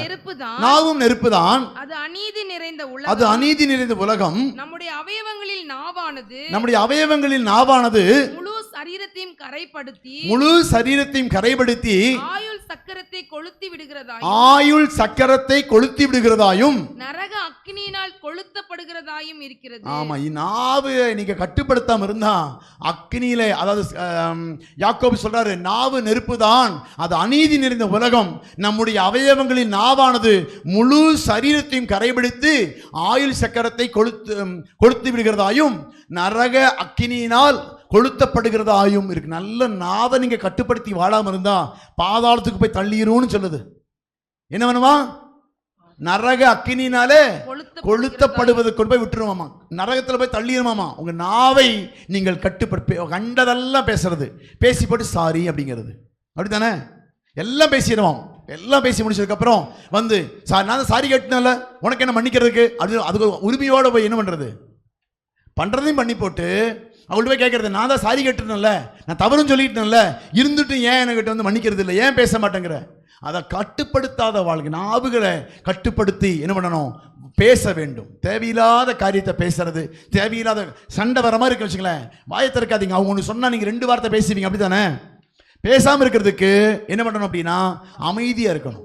சண்டை வராமல் இருக்கிறதுக்கு நீங்கள் அமைதியாக இருந்த ஒரே மனுஷன் 1 மணி நேரத்தில் அந்த சண்டை முடிஞ்சிடும். நீங்கள் திரும்ப திரும்ப பேசி பாருங்களேன், வீட்டில் கூட பேசி பாருங்களேன். அவங்க ரேஸ் ஆகிட்டே இருப்பாங்க. இங்கே 4 வார்த்தை பேச அங்கே 8 வார்த்தை பேசுவாங்க, இவங்க 16 வார்த்தை பேச 32 வார்த்தை பேசுவாங்க. கூடி என்னாச்சு, கைகலப்பெல்லாம் ஆயிரும்.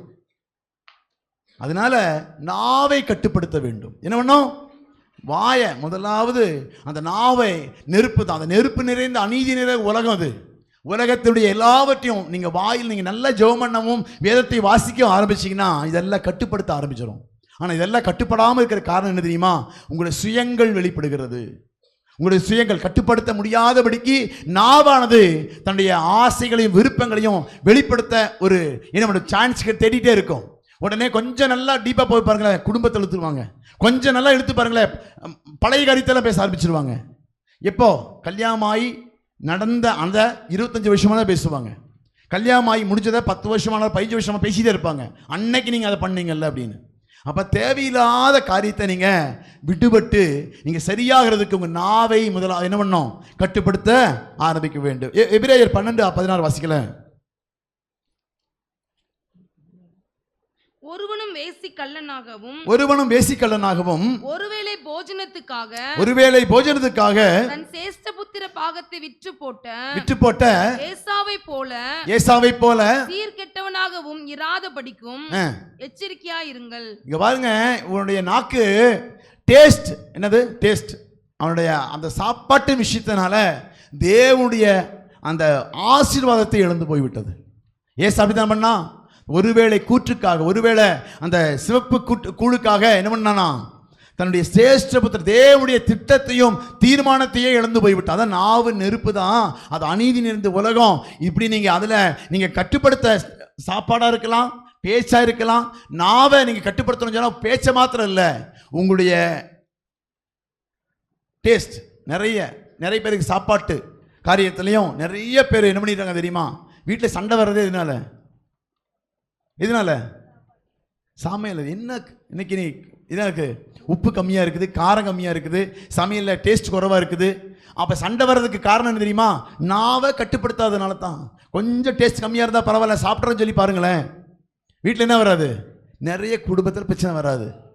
நிறைய குடும்பத்தில் பிரச்சனை வராமல் இருக்க காரணம் தெரியுமா? எங்கே ஆரம்பிக்கும்னா நாவில் தான். நீங்கள் டேஸ்ட்டை கட்டுப்படுத்துங்க, உங்கள் பேச்சை கட்டுப்படுத்துங்க, எல்லாவற்றையும் கட்டுப்படுத்த. நாவும் நெருப்பு தான். இப்படிப்பட்ட காரியம் ஒருவன் வேசிக்கலனாயும் ஒருவேளை போஜனத்துக்காக தன் சேஷபுத்திரத்தை விட்டு போட்ட ஏசாவை போலவும் சீர்கெட்டவனாகவும் இராதபடிக்கு எச்சரிக்கையாயிருங்கள். அப்ப சீருள்ள வாழ்க்கை வாழ வேண்டும். சீர் கெட்டவன் யாரு அப்படின்னு, சீர்னு என்னது? ஒழுக்கம்னு வச்சுக்கலாம், அல்லது நல்ல காரியத்தை. அப்ப சீர் கெட்டதுன்னா ஒழுக்கம் இல்லாமல் போய்விட்டான், கெட்டு போய்விட்டான் நாவினாலே. அப்ப நம்ம வாழ்க்கையில இந்த காரியத்தை நீங்க கடைபிடிக்க ஆரம்பிச்ச, வாயில கொஞ்சம் டேஸ்ட் கம்மியா இருந்தாலும் உங்க குடும்பத்தில் கொஞ்சம் அட்ஜஸ்ட் பண்ணி வாழ கற்றுக்கொள்ள வேண்டும். சில கொஞ்சம் டேஸ்ட் குறைவா இருக்குது, கொஞ்சம் உப்பு கம்மியா இருக்குது, அடுத்த டைம் சரி பண்ணிக்கங்கன்னு சொல்லலாமே தவிர, அது எப்படி நான் சம்பாரிச்சு கொடுக்குறேன் உனக்கு சரியா கூட வைக்க தெரியலன்னு சொல்லி சண்டைக்கு போறது, அது வரும்போது தேவையில்லாத வார்த்தைகளை பேசுறது. இப்படி நீங்க பேசி அதான் சொல்றேன், 5 காரியத்தை நீங்க கட்டுப்படுத்த ஆரம்பிச்சீங்கன்னா நீங்க உங்களுடைய வாழ்க்கை மாறி ஒரு பரலோக வாழ்க்கை போல, பரலோகத்துக்கு ஏற்ற ஒரு வாழ்க்கை வாழ்வதற்கு அது உதவியா இருக்கு. நாவும் நெருப்பத்தை. அதனால நாவை நீங்கள் கட்டு. நேரமானபடினால அடுத்த வசனத்துக்கு நேரம் போலாம். 2 நாளாகமும் 2 நாள் வசிக்கலாமே. வர்க்கங்களில் தூபம் காட்டுகிறதுக்கும் சமூக தப்பங்களை எப்போதும் வைக்கிறதுக்கும் காலையிலும் மாலையிலும் ஓய்வு நாட்களிலும் மாத பிறப்புகளிலும் எங்கள் தேவனாய கர்த்தரின் பண்டிகைகளிலும் இஸ்ரவேல் நித்திய காலமாக செலுத்த வேண்டியபடி சர்வாங்க தகன பலிகளை செலுத்துகிறதற்கும் அவருடைய நாமத்திற்கு ஒரு ஆலயத்தை கட்டி அதை அவருக்கு பிரதிஷ்டை பண்ணும்படி நான் எத்தனித்திருக்கிறேன். சொல்றாரு. என்ன சொல்றாரு தாவீது சொல்றாங்க, ஏதோ நான் தேவனாகிய கர்த்தருக்கு முன்பாக சுதந்திர வர்க்கங்களில் தூபம் காட்டுகிறதுக்கும் சமூக தப்பங்களை எப்போதும் வைக்கிறதுக்கும் காலையிலும் மாலையிலும் ஓய்வு நாட்களிலும் மாதப்பிறப்புகளிலும் எங்கள் தேவனாகிய கர்த்தரின் பண்டிகைகளும் இஸ்ரவேல் நித்திய காலம் செலுத்த வேண்டிய சர்வாங்க தகனபலி செலுத்துவதற்கும் அவர் நாமத்துக்கு ஒரு ஆலயத்தை கட்டுறார். ஆலயத்தை எது கட்டுறாங்க அப்படின்னா, எதுக்கா? சுகந்த வர்க்கங்கள் தூபம் காட்டுகிறது. சுகந்த வர்க்கத்தினாலே தூபம் காட்டுறதுக்கு. தூபம் காட்டுறதுன்னா பழைய தூபம் போல் என் ஜெபங்கள் ஏற்றுக்கொள்ளும் ஐயா பாடம் கேட்டிருக்கோம்ல. அப்ப நான் அவ முகந்து பார்ப்பாராம். நம்ம ஜெபிக்கிற ஜெபத்தை என்ன முகந்து பார்ப்பாராம். தேவன் நம்ம பூமியில ஏறெடுக்கப்படுகிற எல்லா காரியத்தையும் நம்ம தூபம் போல அதை நம்ம ஜெபிக்கிற ஜெபங்கள் எல்லாம் என்னவாங்க அப்படின்னா தூபம் போல அவர் முகந்து பார்ப்பாராம். முகந்து பார்க்கணும்னா அதுக்கு தான் தூபம் காட்டுகிறதுக்கும் சமூக தப்பங்களை எப்போதும் வைக்கிறதுக்கும் காலையிலும் மாலையிலும் ஓய்வு நாட்களிலும் மாதப்பிறப்புகளிலும் எங்கள் தேவனாகிய கர்த்தரின் பண்டிகைகளிலும் எல்லா நாட்கள். அப்படியே காலை மாலை அப்படின்னா டெய்லி 2 நேரம். அப்புறம் ஓய்வு நாள் அப்படின்னு சொன்னா எல்லா ஞாயிற்றுக்கிழமைகளிலும். மாதப்பிறப்பு அப்படின்னு சொன்னா 1ஆம் தேதி அப்படின்னு சொல்லி வச்சுக்குவோம், 1ஆம் தேதி அப்படின்னு அந்த நாட்களிலும். பண்டிகை நாட்களில் இந்த மாதிரி நியூ இயர் பண்டிகை, கிறிஸ்துமஸ் பண்டிகை, அந்த மாதிரி விசேஷித்த கூடிகைகள் எல்லா நாட்களிலும் தூபம் போல அவர் முகந்து பார்க்கிறாராம். என்னத்தை? நம்முடைய ஜெபங்களை, நம்முடைய வேண்டுதல்களை, நம்முடைய காரியத்தை எல்லாம் அதெல்லாம் எங்க வந்து பார்க்கறான்? ஆலயத்தில் வந்து அவர் பண்ணுகிற எல்லா அதுக்காக ஒரு ஆலயத்தை கட்டுவேன் என்று சொல்லி அங்கே தாவீது சொல்லுகிறத பார்க்கிறோம். எதுக்காக தாவீது ஆலயத்தை கட்டினாரு, கட்டணும்னு சொல்லி சொன்னாரு? இப்படி காலை மாலை எல்லா நேரத்திலும் ஆலயத்தில் வந்து ஜனங்கள் ஜெபிக்க ஆரம்பிப்பார்கள். கர்த்தர் இதை சுகந்த வாசனையாய் முகர்ந்து பார்ப்பார். அல்லேலூயா. நாம் முகர்ந்து பார்க்கக்கூடிய அந்த தூபம் போல நம்ம ஜெபிக்கிற ஜெபத்தை விண்ணப்பம் பண்ற எல்லாத்தையும் கர்த்தர் ஆலயத்தில் வந்து நீங்க ஜெபிக்கும் போது என்ன கேட்பார்னா முகர்ந்து பார்ப்பாராம். மூக்கினால என்ன பண்ணுவாராம்? முகர்ந்து பார்ப்பாராம்.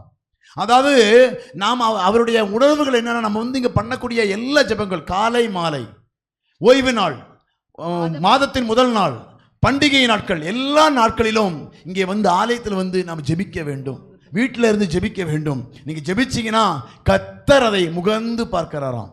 நறுமணமாய் உங்க ஜெபங்கள் எல்லாம் எப்படி வரணும் தெரியுமா? சுகந்த வாசனையாக. நறுமண வீசுகிற வாசனையாக எல்லா இடத்திலிருந்து வரக்கூடிய ஜெபங்கள் எல்லாம் கர்த்தர் பார்த்து, கர்த்தர் முகந்து பார்த்தா நறுமண வீசக்கூடிய அதை பார்த்தார்னா கர்த்தர் அதெல்லாவற்றையும் நிறைவேற்றுவார். அல்லேலூயா. அப்ப கர்த்தருடைய சமூகத்துல உங்க நாவுகளை கட்டுப்படுத்த வேண்டும். எப்படி? நல்லா ஜெபிக்கிறதுக்கு, நல்லா துதிக்கிறதுக்கு, நல்லா ஆராதிப்பதற்கு உங்க நாவை பயன்படுத்த வேண்டுமே தவிர அது கண்டதையும் பேசுறதுக்காக நீங்க அதை பயன்படுத்த. அதான் தான் ஓய்வு நாட்களிலும் காலை மாலையும் ஒன்றாமது, அதாவது முதல் மாதத்தின் முதல் நாட்களிலும் பண்டிகை நாட்களிலும் நீங்கள் கர்த்தரை துதிக்க வேண்டும். கர்த்தரை துதிக்கணும்.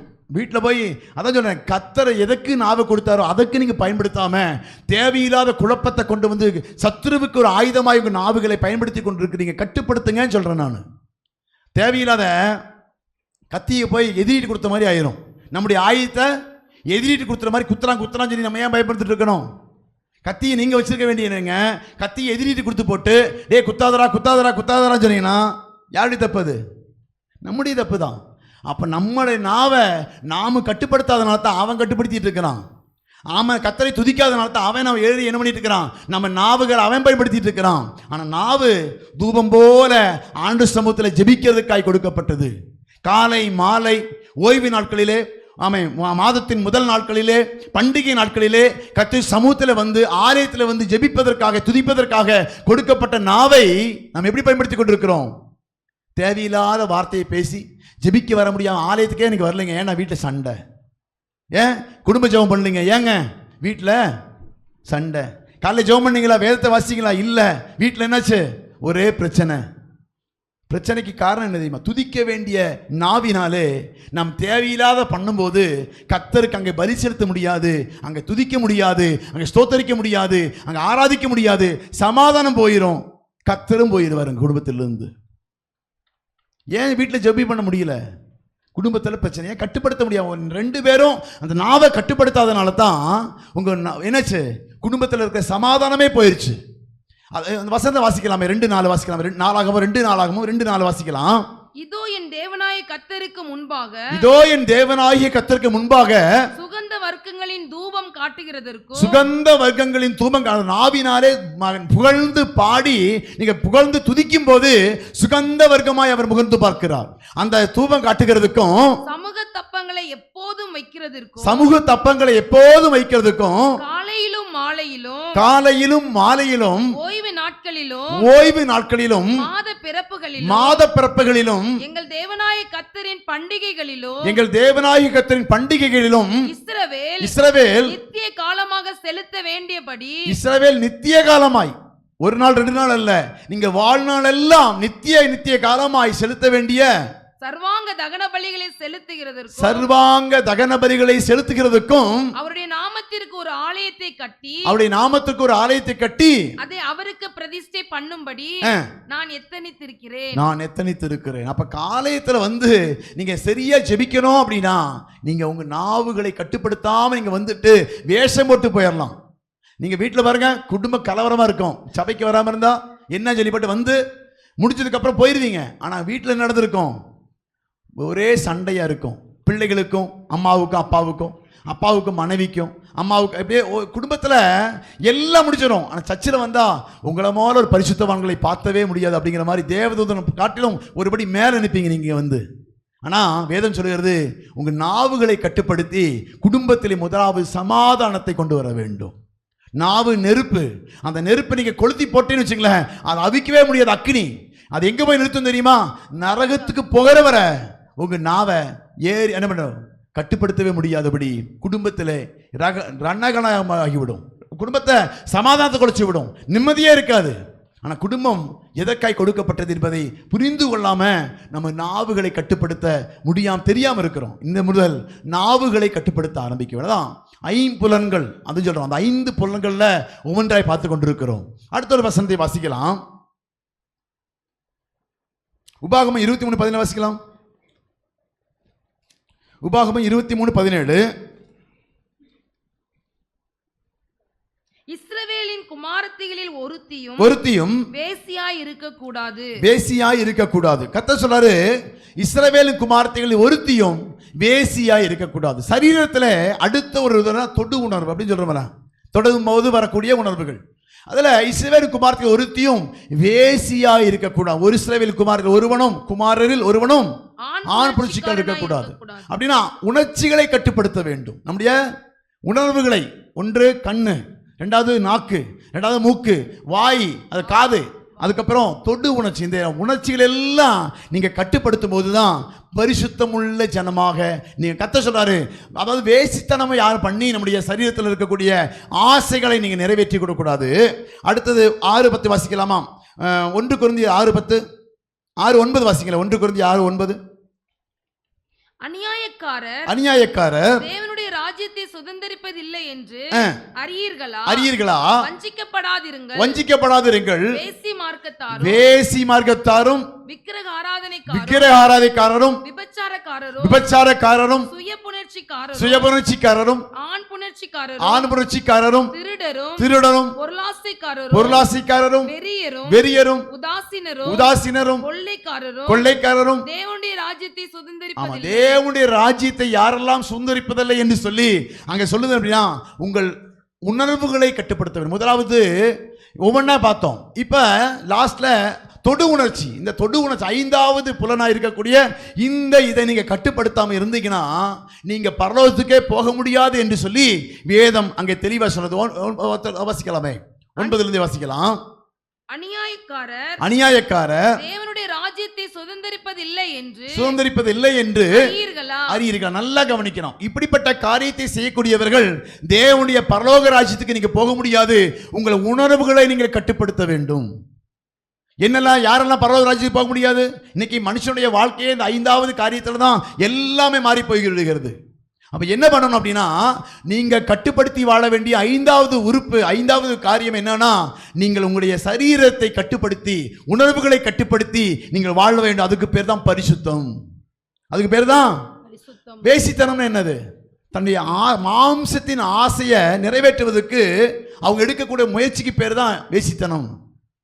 விபச்சாரம் என்ன? தன்னுடைய ஆசைகளை கட்டுப்படுத்த முடியாதபடிக்கு அவங்க எடுக்கிறாங்க பார்த்தீங்களா? அதுக்கு பேர் தான் ஆசையை கட்டுப்படுத்தணும். அதுக்கு தான் கர்த்தர் வச்சிருக்காரு. அந்த கட்டுப்பாட்டை இழப்பதுக்கு பேர் தான் உணர்ச்சியை இழக்கும் போது தான் பரிசுத்த குலைச்சலாகிருந்தாங்க. அப்ப பரிசுத்தம் என்று சொன்னா என்னன்னா, நம்முடைய ஆசைகளை, நம்முடைய இச்சைகளை, நம்முடைய விருப்பங்களை எல்லாம் நிறைவேற்றாம கர்த்தருக்கு ஒழுங்குகளை வைத்திருக்கிறார். அந்த ஒழுங்கை மீறி நடப்பதுதான் பாவம். அந்த ஒழுங்கை மீறி நடப்பதுதான் பரிசுத்த குலைச்சல். அதைத்தான் விபச்சாரம் ஆண்டு சொல்றாரு. அதுதான் ஆண்டு சொல்ற வேசித்தனம்னு கர்த்தர் சொல்றாரு. இப்படி தன்னுடைய ஆசைகளை கட்டுப்படுத்தாம வாழக்கூடிய மனுஷனா இல்லாதபடி கட்டுப்பாடோடு கூட வாழ வேண்டும். நாவா இருக்கணும் கட்டுப்படுத்தணும், காதா இருக்கணும் கட்டுப்படுத்தணும், கண்ணா இருக்கணும் கட்டுப்படுத்தணும், பேச்சா இருக்கணும் கட்டுப்படுத்தணும், உணர்வுகளையும் கட்டுப்படுத்த வேண்டும். அதுதான் பரிசுத்தம். பரிசுத்தம் என்று சொன்னா எனக்கு இஷ்டமானபடி செய்வேன், எனக்கு இதெல்லாம் பிரியம், அப்படி அல்ல.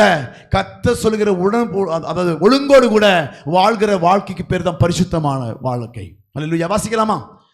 அறியீர்களா? வஞ்சிக்கப்படாதிருங்கள். வஞ்சிக்கப்படுவதற்கு அநேக வாய்ப்புகள் உண்டு. அப்ப நீங்க வஞ்சிக்கப்படாதிருங்கள். வேசி மார்க்கத்தாரும் விக்கிரக ஆராதனைக்காரரும் விபச்சாரக்காரரும் சுயபுணர்ச்சிக்காரரும் அப்படின்னா தன்னுடைய ஆசைகளை தானாகவே நிறைவேற்றிக் கொள்ளுகிறவர்களும், ஆணும் ஆணும் சேர்ந்து தன்னுடைய ஆசைகளை நிறைவேற்றிக் கொள்ளுகிறவர்களும், திருடரும் பொருளாசைக்காரரும் வெறியரும் உதாசீனரும் கொள்ளைக்காரரும் தேவனுடைய ராஜ்யத்தை சுதந்தரிப்பதில்லை. தேவனுடைய ராஜ்யத்தை நீ உலகத்துல நடக்கிறதெல்லாம் இது நடந்துட்டு இருக்குது. என்ன நடந்துட்டு இருக்குது? வேசித்தனம், விக்கிரக, அதாவது விபச்சாரம், வேசித்தனம், ஆண் புணர்ச்சி, அதாவது அது மாதிரி எல்லா பாவமான காரியம், உணர்ச்சிகளை கட்டுப்படுத்த முடியாம உலகம் பாவத்துக்குள்ளாய் போய் கொண்டிருக்கிறது. அதனால தான் கர்த்தர் உங்களையும் என்னை கர்த்தர் சபையில் கொண்டு வைத்திருக்கிறது. தெரியுமா? பரிசுத்தம் பண்ணும்படியாக, பரிசுத்தத்தை மேல் பரிசுத்தம் அடைந்து பரலோக ராஜ்யத்துக்கு போகும்படியாக. உலகம் போகிற பிரகாரமாய் நம்ம போவதற்காக அல்ல, நாம் தேவனுடைய வசனத்தின்படியாக வாழ்வதற்காக அழைக்கப்பட்டிருக்கிறோம். இந்த உணர்வுகளை இன்னைக்கு உலகம் கட்டுப்பாட்டை இழந்து வாழ்ந்து கொண்டிருக்கும் போது நீங்கள் கட்டுப்படுத்தி வாழ்ந்து உங்களை பரிசுத்தம் பண்ணுகிற தேவ சமூகத்தில் அர்ப்பணிச்சு நீங்கள் பரிசுத்தமாய் வாழ்ந்து பரலோக ராஜ்யத்துக்கு வர வேண்டும் என்று சொல்லித்தான் கர்த்தர் உங்களை பரிசுத்தம் பண்ணும்படியாக போதித்துக் கொண்டிருக்கிறார், சொல்லிக் கொண்டிருக்கிறார். அல்லேலூயா. இன்னைக்கு உலகம் போன என்னுடைய இஷ்டத்தபடியாத்தான் வாழ்வேன், என்னுடைய விருப்பத்தை நிறைவேற்ற, உங்களுடைய விருப்பத்தை நிறைவேற்றுகிற இடம் அல்ல. கர்த்தர் கொடுத்திருக்கிற அவயவங்களை நீங்கள் பரிசுத்தமாய் காத்துக்கொள்ள. 11 வாசிக்கலாம். அதிலே 11, உங்களில் சிலர் இப்படிப்பட்டவர்களாய் இருந்தீர்கள். ஆயினும் கர்த்தராகிய இயேசுவின் நாமத்தினாலும் நமது தேவனுடைய ஆவியினாலும் கழுவப்பட்டீர்கள், பரிசுத்தமாக்கப்பட்டீர்கள், நீதிமான்கள் ஆக்கப்பட்டீர்கள். இதுக்கு முன்பாக நீங்க பண்ணியிருக்கிற ஒரு வேலை, இதுக்கு முன்பாக கட்டுப்பாடு இல்லாம நீங்க வாழ்ந்திருக்கலாம். ஆனா இயேசு ரத்தத்தை கழுவப்பட்டு, அதான் சொல்ல, இப்படிப்பட்டவர்களாய் இருந்தீர்கள், உங்களில் சிலர் இப்படிப்பட்டவர்களாய் இருந்தீர்கள். ஆயினும் கர்த்தராகிய இயேசுவின் நாமத்தினாலும் நமது தேவனுடைய ஆவியினாலும் கழுவப்பட்டீர்கள், பரிசுத்தமாக்கப்பட்டீர்கள், நீதிமானாக்கப்பட்டீர்கள். அப்ப கர்த்தர் இப்படிப்பட்ட நம்முடைய வாழ்க்கையில இயேசுவை ஏற்றுக்கொண்டதுக்கு அப்புறம் இப்படிப்பட்ட பாவத்தோடு கூட நீங்கள் வாழாம, இப்படிப்பட்ட பரிசுத்த குலைச்சொல்ல வாழ்க்கை வாழாம நீங்கள் பரிசுத்தமாய் காத்துக்கொள்ள. வசனம் வாசிக்கலாம், 9 வாசிக்கலாம், 9 திரும்ப கூடி வாசிக்கலாம். அநியாயக்காரர் தேவனுடைய ராஜ்யத்தை சுதந்தரிப்பதில்லை என்று, அநியாயக்காரர் தேவனுடைய ராஜ்யத்தை சுதந்தரிப்பதில்லை என்று அறியீர்களா? வஞ்சிக்கப்படாதிருங்கள். எச்சரிக்கையான ஒரு வசனம். என்னது? வஞ்சிக்கப்படாம ஏமாந்து போயிடாதீங்க. நீங்க உங்களையே திருப்திப்படுத்திக் கொண்டு ஆண்டவர் எல்லாம் மன்னிச்சிடுவார்னு சொல்லி இன்னும் திரும்ப திரும்ப அதவே நீங்க செய்து கொண்டு இருக்கிறாருங்க. இதுக்கு முன்பாக நீங்க செய்திருக்கலாம். செய்த போது கர்த்தர் உங்களை பாவத்தை எல்லாம் கழுவி சுத்திகரித்து உங்களை பரிசுத்தமாக்கினார் கர்த்தர். ஆனால் இப்பொழுதோ அவர் சுத்திகரிக்கப்பட்டதுக்கு அப்புறம் நீங்க வஞ்சிக்கப்படாதபடிக்கு வஞ்சிக்கப்படாதிருங்கள். வேசி மார்க்கத்தாரும் விக்கிரக ஆராதனைக்காரரும் விபச்சாரக்காரரும் சுய புணர்ச்சிக்காரரும் ஆண் புணர்ச்சிக்காரரும் திருடரும் பொருளாசைக்காரரும் வெறியரும் உதாசீனரும் கொள்ளைக்காரரும் தேவனுடைய ராஜ்யத்தை சுதந்தரிப்பதில்லை. ஆமா, உங்க உணர்ச்சிகளை நீங்கள் கட்டுப்படுத்தி தான் ஆக வேண்டும். கண்டபடியெல்லாம் நம்முடைய உணர்வுகளை வெளிப்படுத்தக்கூடிய இடம் இல்லை. அதை பாருங்க, தெளிவா போட்டிருக்குது என்னெல்லாம் பண்ணணும், என்னெல்லாம் பண்ணக்கூடாது. அப்ப நாம எதற்காக, அதான் சொல்றேன், கண்களோடு உடன்படிக்கை பண்ணினான் அப்படின்னா நமக்குன்னு ஒரு வழி இருக்குது. கர்த்தர் நமக்கு ஒரு ஏற்ற துணையை கர்த்தர் கொடுத்திருக்கிறார். நம்முடைய எல்லாவற்றையும் அனுபவிப்பதற்காக, எல்லாவற்றையும் சமாதானமாய் வாழ்வதற்காக, எல்லாவற்றையும் நம்ம சரியாய் நடத்துவதற்கு தான் ஏற்ற துணையை கர்த்தர் கொடுக்கிறார். அந்த துணையோடு இணைந்து வாழ்ந்து உங்களுடைய பரிசுத்தமாய் நீங்கள் வாழ்வதற்கு தான். துணையோடு இணைந்து வாழ்வதற்கு எதுக்குன்னா பரிசுத்தம் பண்ணுகிறது தான் கற்றுக் கொடுத்தாரு. புரியுதா? ஏன் ஏற்ற துணை கற்றுக் கொடுத்தாரு? ஒரு குடும்பம்ங்கிற ஒரு கட்டுப்பாட்டோடு நீங்கள் வாழ்ந்து உங்களை நீங்கள் பரிசுத்தம் பண்ணுகிற அந்த நல்ல குடும்பத்தோடு கூட நீங்கள் வாழ்ந்து தேவனுக்கு பிரியமாய் வாழ வேண்டும் என்பதற்காகத்தான் உங்களை கர்த்தர் ஏற்ற துணையை கர்த்தர் கொடுக்கிறார். நீங்களா உங்கள் கட்டுப்பாட்டை இழந்து எதையாவது தேடிக்கிட்டு குடும்பம் ஃபுல்லாக நீங்கள் கட்டுப்பாட்டை இழந்து நீங்கள் வாழாம, கஷ்டப்பட்டு வாழாம, கர்த்தர் கொடுக்கிற ஏற்ற துணையோடு கூட சந்தோஷமாய் நீங்கள் வாழுங்கள். அல்லேலூயா. ஏற்ற துணை என்று சொன்னா இருக்கும்போது அருமை தெரியாது, அவ்வளவுதான். இருக்கும்போது அருமை தெரியாது. அந்த ஏற்ற துணை என்று சொன்ன எல்லாம் அதான் தான் சொல்ல உடன்படிக்கை பண்ணுவதான். வாழ்விலும் தாழ்விலும் சுகத்திலும் துக்கத்திலும் சுகவீனத்திலும் உனக்கு ஒருவருக்கே கணவனாயிருந்து மனைவியாயிருந்து என்று சொல்றோமல்ல. எதுக்கு? அப்ப கடைசி வர எல்லாவற்றிலும் அனுபவிக்க, எல்லாவற்றிலும் பங்கு பெற, எல்லாவற்றிலும் நம்ம கூட இருந்து ஒத்துழைக்கிற உடன்படிக்கை தேவனுக்கு முன்பாய் பண்ணுகிறோம். உடன்படிக்கை யாருக்கு முன்னால? தேவனுக்கு முன்பாக, சபைக்கு முன்பாக, தேவனுக்கு முன்பாக பண்ணி தான் நம்ம எனக்கு வர்றோம். துக்கமா இருக்கும், அந்த சூழ்நிலையும் அவரோடு சேர்ந்து வாழ வேண்டும். சந்தோஷமான சூழ்நிலைகள் இருக்கும், அந்த சூழ்நிலையிலும் அவரோடு சேர்ந்து வாழ வேண்டும். சூழ்நிலத்தில் குடும்பத்தில் சில பிரச்சனைகள், பலவீனப்பட்ட நேரங்கள் இருக்கும், நடக்க முடியாத சூழ்நிலை இருக்கும், வியாதிப்பட்ட நேரங்கள் இருக்கும். எல்லா நேரங்களிலும் அந்த ஏற்ற துணையோடு கூட இன்பத்திலும் துன்பத்திலும் ஒருவருக்கு மாத்திரம் மனைவியாய் இருந்து வாக்கு கொடுக்கிறோமா இல்லையா? ஒருவனுக்கு மாத்திரம் கணவனாய் இருந்து வாழ்வே என்று சொல்லி ஒரு உடன்படிக்கை பண்ணுகிறோம். ஆனா அந்த உடன்படிக்கை அன்னையோடு மறந்து போயிடும். அப்படித்தானே? என்னடா நினைச்சாலும் ஐயோ என்னுடைய அப்படி இருந்த பரவாயில்ல, உன்னை கட்டண நாள் இருந்து, உன்னை கல்யாணம் பண்ண நாள் இருந்து என் வாழ்க்கையில் எல்லாமே போச்சு சொல்லி என்ன பண்ணிட்டு இருக்கிறோம்? புலம்பிக் கொண்டிருக்கிறோம். இல்ல, நாம் கத்தர் கொடுத்திருக்கிற ஏற்ற துணையை எது கொடுத்தார்னா உங்களுக்கு ஏற்றதை கத்தர் கொடுத்திருக்கிறார். அதோடு கூட இணைந்து வாழ நீங்கள் ஆரம்பிக்க வேண்டும். அதுதான் பரிசுத்தம். உங்களுடைய ஆசைகளையும் உங்களுடைய விருப்பத்தையும் அதுக்கு தகுந்த மாதிரி நீங்கள் மாற்றிக்கொள்ள வேண்டும். நான் கடந்த நாட்களில் ஒரு கடைக்கு போயிருந்தேன். எனக்கு ரொம்ப தொட்ட ஒரு சம்பவம் என்னன்னா, ஒரு கடையில் வியாபாரம் பண்ணிட்டு இருக்காங்க. நான் கடைக்கு போயிருந்தேன். போன போது அங்கே கடை வியாபாரம் பண்ணுற நேரம் கரெக்டாக 1 மணி 1:30 மணி இருக்குன்னு நினைக்கிறேன். போன போது பார்த்தீங்கன்னா ஆட்கள் வந்து போயிட்டு இருக்கிறாங்க. கணவன் மனைவி இங்கே இருக்கிறாங்க. ஆனால் வியாபாரம் தடை பண்ணாமல் என்ன பண்ணுறோம், 2 பேரும் சாப்பிடணும், ஒரே நேரம் தான் சாப்பிடணுங்கிறாங்க. ஒரே நேரம் தான் சாப்பிடணுங்கிறாங்க. வியாபாரம் நிற்கக்கூடாதுங்கிறாங்க. என்ன வழி அப்படின்னு யோசிச்சுக்காங்க போல தோணுது. தெரில. நான் போகும்போது கணவன் கீழே உட்காந்து சாப்பிட்டு இருக்காரு, மனைவி மேலே உட்காந்து என்ன பண்ணி பொருட்களை எடுத்து கொடுத்துட்டு இருக்காங்க. 2 பேரும் ஊட்டி விட்டு என்ன பண்ணிட்டு இருக்காங்க, சாப்பிட்டு இருக்காங்க. கடையில், நான் சொல்றது பொதுவான ஒரு கடையில் ஆட்கள் வந்து போயிட்டு இருக்கிறாங்க. போயிட்டு இருக்கிற இடத்துல கணவன் வந்து கீழே உட்காந்துட்டு சாப்பிட்டு இருக்காரு. மனைவி 2 பொருள் எடுத்து கொடுக்கவும், கீழே குமியவும், ஒரு வாய் வாங்கவும், அப்படியே எடுத்து கொடுக்கவும், அப்படியே சாப்பிட்டு இருக்கிறாங்க. உலகத்தான், நான் சொல்றது உலகத்தான். கணவன் மனைவி எப்படி வாழ்றாங்கன்னு பார்த்துக்கணும். நம்ம உலகத்தை வந்து கண்டுகொள்ளணும். ஏன்னா கணவன் கொடுத்திருக்கிற அந்த குடும்பத்தோடு கூட எப்படி வாழ்ந்து கொண்டிருக்கிறார்கள்னா ரொம்ப ரொம்ப ஆச்சரியப்படுத்தியது ஒரு விஷயம். என்னன்னா அப்படிப்பட்ட வாழ்க்கை உலகத்தானே வாழும்போது எல்லாம் தெரிஞ்ச நம்ம என்ன பண்ணிருக்கோம், எல்லாத்திலையும் கோட்டை விட்டு கொண்டு இருக்கிறோம். எல்லாம் தெரியுங்கிற எண்ணம் தான், அறகுறையை தான் எல்லாமே. எல்லாம் சொல்ல போனால் எல்லாம் தெரிகிற எண்ணத்தினால தான் நிறைய காரியத்தை இழந்து போகிறோம். தேவனிடத்தில் கற்றுக்கொள்ள வேண்டும். கொடுத்த குடும்பத்தோடு கூட எப்படி வாழ வேண்டும் என்கிற எண்ணம் நல்ல அழகா. அதாவது குடும்ப வேலைக்கு பாரு, வேலை போயிட்டு இருக்குது.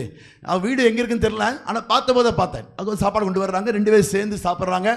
அவ்வளவு அன்பாய் உலகத்தில் இருக்கக்கூடிய நபர்களே வாழும்போது கர்த்தர் கொடுத்த ஏற்ற துணையோடு கூட சந்தோஷமாய் வாழ்வதற்கான எல்லா சூழ்நிலையும் நீங்க உருவாக்கி கொண்டதை கட்டுப்படுத்தி, அதாவது கணவனுக்கு கீழ்ப்படிய மனைவி ஒத்துக்கொள்ள வேண்டும், மனைவிக்கு அன்பு பாராட்ட கணவன் கீழ்ப்படி, இப்படி வர வாழ்க்கையில தான் அந்த பரிசுத்தம் விளங்கும். இல்லாம எனக்கு 1000 தெரியும், நான் அப்படி போயிடுவேன், 2வது மேரேஜ் பண்ணிடுவேன், 3வது மேரேஜ் பண்ணிடுவேன், 10வது பண்ணிடுவேன் சொல்லி எல்லாம் நம்ம என்ன பண்ணிட்டு இருக்கோம், வீரவசனம் பேசிட்டு பரிசுத்த குலைச்சல் ஆகிடக்கூடாது.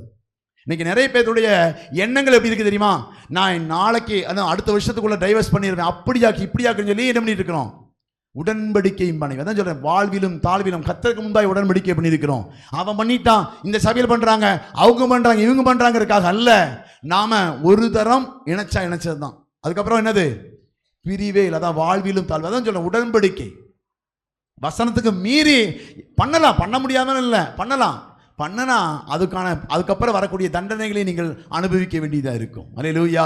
அதனால தான் நம்ம கட்டுப்பாடோடு கூட நிறைய வசனங்கள் இருக்குது. நீ குடும்பத்தை கொஞ்சம் பற்றி பேசணும்னு நினைச்சேன். சரி, அதனால தான் பவுல் சொல்ற, எல்லாவற்றையும் எனக்கு அனுபவிக்க அதிகாரம் உண்டு, ஆனா எல்லாம் எனக்கு தகுதியா இருக்கு. அந்த ஆசைகளை கட்டுப்படுத்தி கொண்டான். கிறிஸ்துவுக்காக தன் ஆசைகளை கட்டுப்படுத்தி கொண்டான். கிறிஸ்துவுக்காக தன் வாழ்க்கை கட்டுப்படுத்தி கொண்டான். பரிசுத்தமாய் வாழ்வதற்கு தன்னை அர்ப்பணிச்சு அவன் சொல்றான், என் கிறிஸ்துவுக்காக எல்லா ஆசைகளையும் தூசியும் குப்பையுமாக எண்ணுகிறேன். பரிசுத்தமாய் வாழ்வதற்கு குடும்பத்திலையும் நம்ம வந்துட்டோம். குடும்பத்தில் வாழ்க்கைப்பட்ட அந்த குடும்பத்துக்கு தகுதியாய் நம்ம மாறிக்கொள்ள வேண்டும். நான் எங்கள் வீட்டில் அப்படி இருந்தேங்கிறத சொல்லிட்டு நீங்கள் வந்து குடும்பத்தை கலைச்சிடக்கூடாது. எப்படி இருக்கிறோமோ அதுக்கு ஏற்றபடி அடாப்ட் ஆகிக்கணும். இந்த குடும்பத்துக்கு தேர்ந்த சுச்சுவேஷன் தகுந்த மாதிரி, குடும்ப நபர்களுக்கு தகுந்த மாதிரி, கணவனுக்கு தகுந்த மாதிரி நம்ம என்ன பண்ணிடணும், மாறிக்கொள்ள வேண்டும். நான் அப்படிப்பட்டவன் இப்படிப்பட்டவன் சொல்லி நம்மை மாற்றிக்கொள்ளாதபடிக்கு, கீழ்ப்படிய மனதில்லாதபடிக்கு இல்லாதபடிக்கு கணவனுக்கும் குடும்பத்திற்கும் கீழ்ப்படிந்து வாழ்கிற வாழ்க்கை. மனைவி மேலே நான் அப்படித்தான், இதுக்கு முன்னால யார்ட்டையும் எப்போ போவேன் எப்போ வருவேன் சொல்லவே தெரியாது, யார்ட்டையும் எதையும் சொல்லவே மாட்டேன், நான் அப்படியே வாழ்ந்துட்டேன். அப்படி இல்லை. உங்களுக்கு குடும்பம் ஆயிடுச்சுன்னா மனைவி இடத்துல எல்லாவற்றையும் பகிர்ந்து கொள்ள வேண்டும். இப்படி பண்றோம், இது பார்க்க போறோம், இது செய்யறோம் அப்படிங்கிற எண்ணத்தோடு கூட பகிர்ந்து கொண்டீங்கன்னா குடும்பம் குடும்பமாய் இருக்கும். அல்லேலூயா. அந்த குடும்பத்தை கர்த்தர் ஆஸ்வதிப்பார். ஏன்னா 1 கொரிந்தியர் 6:17 வாசிக்கலாமா? 6:17. அப்படியே கர்த்தரோடு இசைந்திருக்கிறவனும் அவருடனே ஒரே ஆவியாய் இருக்கிறான். கர்த்தரோடு இசைந்திருக்கிறவனும் அவரோட ஒரே ஆவியாய் இருக்கிறான். வேசித்தனத்திற்கு விலகி ஓடுங்கள், வேசித்தனத்துக்கு விலகி ஓடுங்கள்.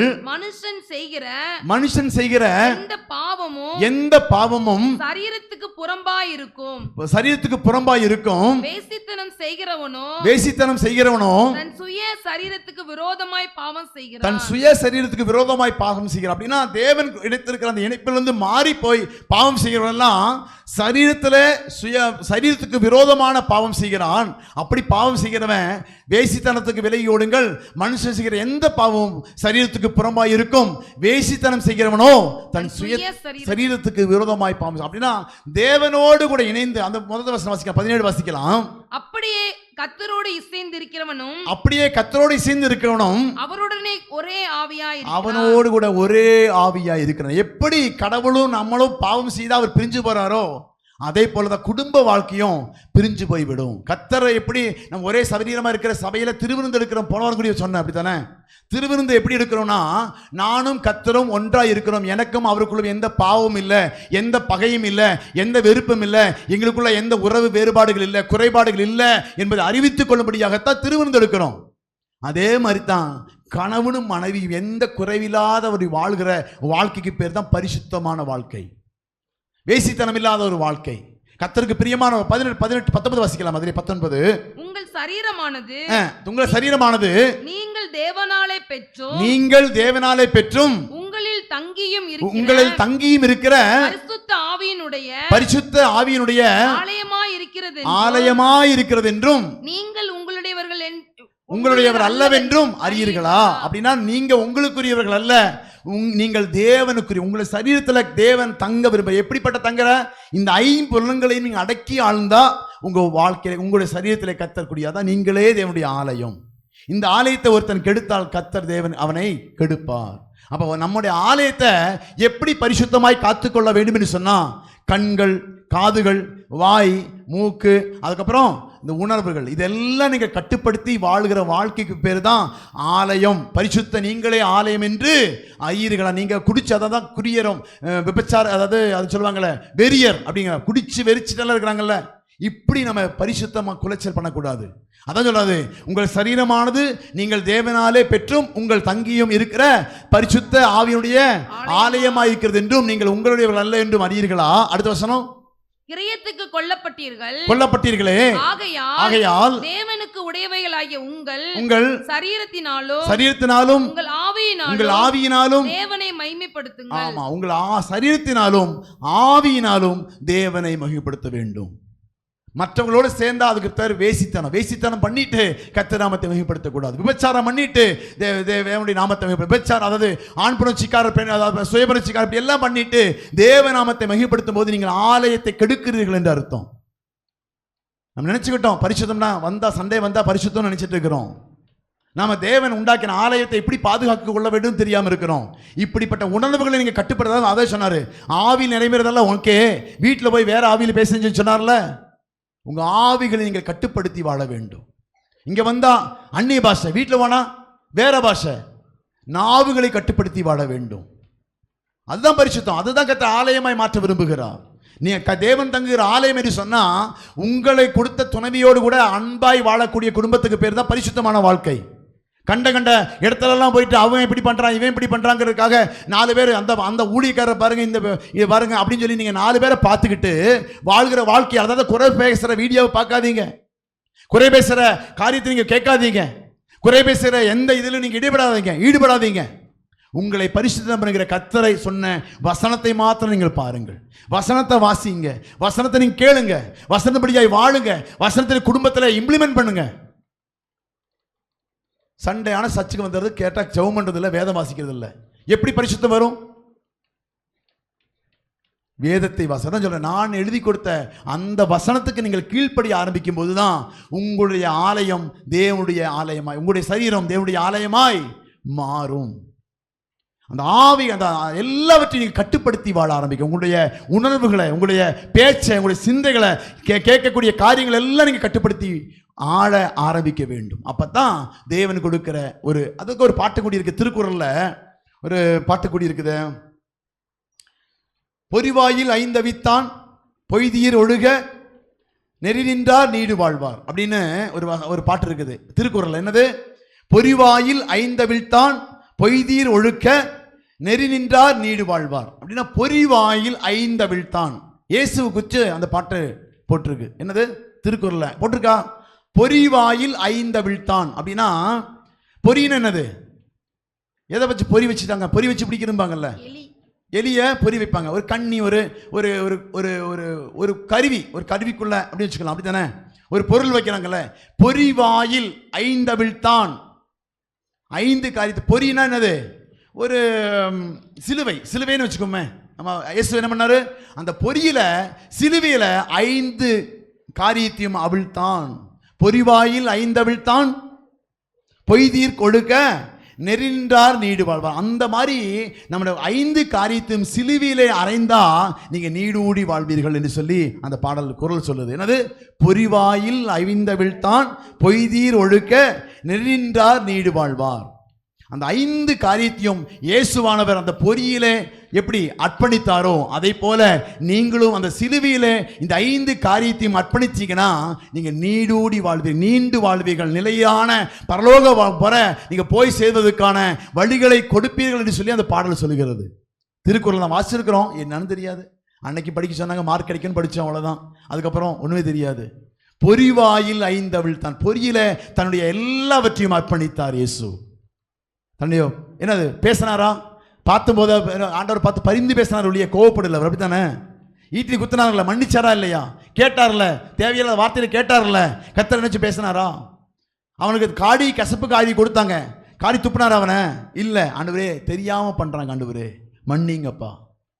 பொறிவாயில் 5 அவிழ்த்தான். எல்லாவற்றையும் அந்த சிலுவையிலே அறைந்து தன்னை ஜெயித்தது போல நீங்களும் உங்களுடைய எல்லா அந்த 5 காரியத்தையும் அந்த சிலுவையிலே நீங்கள் அறைந்து நீங்கள் வாழ ஆரம்பிச்சிங்கன்னா நீடூடி வாழ முடியும். நீண்டு வாழ்வார் என்று சொல்லி அந்த பாடல் சொல்கிறது போல பொறிவாயிலே உங்கள் சிலுவையிலே எல்லாவற்றையும் அர்ப்பணிங்க. பண், காது, பேச்சு, சிந்தை, உணர்வுகள் எல்லாவற்றையும் நீங்கள் அந்த பொறியில சிலுவையிலே அர்ப்பணிங்க. சிலுவையில அர்ப்பணிக்க வேண்டும். சிலுவையில் அர்ப்பணிக்கும் போது தான் கர்த்தர் அதை மேற்கொள்ளக்கூடிய கிருபை கர்த்தர் கொடுப்பார். குடும்பத்தை ஆஸ்வதிப்பார், குடும்பத்தை கட்டி எழுப்புவார். அல்லேலூயா. அதனால உங்க வாழ்க்கையில இன்னி முதல்ல எங்கேயோ இல்லை உலகம், உங்களுக்குள்ளதான் உலகம் இருக்குது. நீங்க உங்க கையில தான் எல்லா கட்டோலுமே இருக்குது. உங்களுடைய கட்டுப்பாடு தான் எல்லாவற்றுக்கும் காரணம். மற்றவர்கள் அல்ல. என் மனைவி பேசிட்டா, குழந்தை திட்டான் அப்படின்னு எல்லாம் சொல்லி நீங்க உங்களுடைய கோவப்படுத்தாதீங்க. கோவப்படுகிற சூழலை வந்துச்சுன்னா என்ன பண்ணணும்? ஜெயிக்கணும். அதை அந்த சிலுவையில் அரைஞ்சிங்கன்னா கண்டிப்பாக ஜெயிச்சிடலாம். ஒரு நாள் இவர் நம்ம சிலுவையில் அரைகிற ஒருத்தர் நிறுத்தி அரைகிற மாதிரி எல்லா அவயவங்களையும் அரைகிற மாதிரி எல்லாம் சொல்லி கொடுத்தாலும் அந்த சர்ச்சையில் இருக்கும்போது ஞாபகம் இருக்கா? ஆமாம். அப்போ நம்ம இந்த சிலுவையில் இந்த 5 காரியத்தையும் நீங்கள் அரைஞ்சிங்கன்னா உங்கள் கண்களை, உங்கள் காதுகளை, உங்கள் பேச்சை, உங்களுடைய நுகர்ந்து வரக்கூடிய அந்த காரியத்தை, உங்களுடைய இறுதி அதாவது தொடு உணர்வுகளை நீங்கள் சிலுவையில் அரைந்தீங்கன்னா நீங்கள் எல்லாவற்றிலும் ஜெயிக்கலாம், தேவனுக்கு பிரியமாய் வாழலாம். அல்லேலூயா.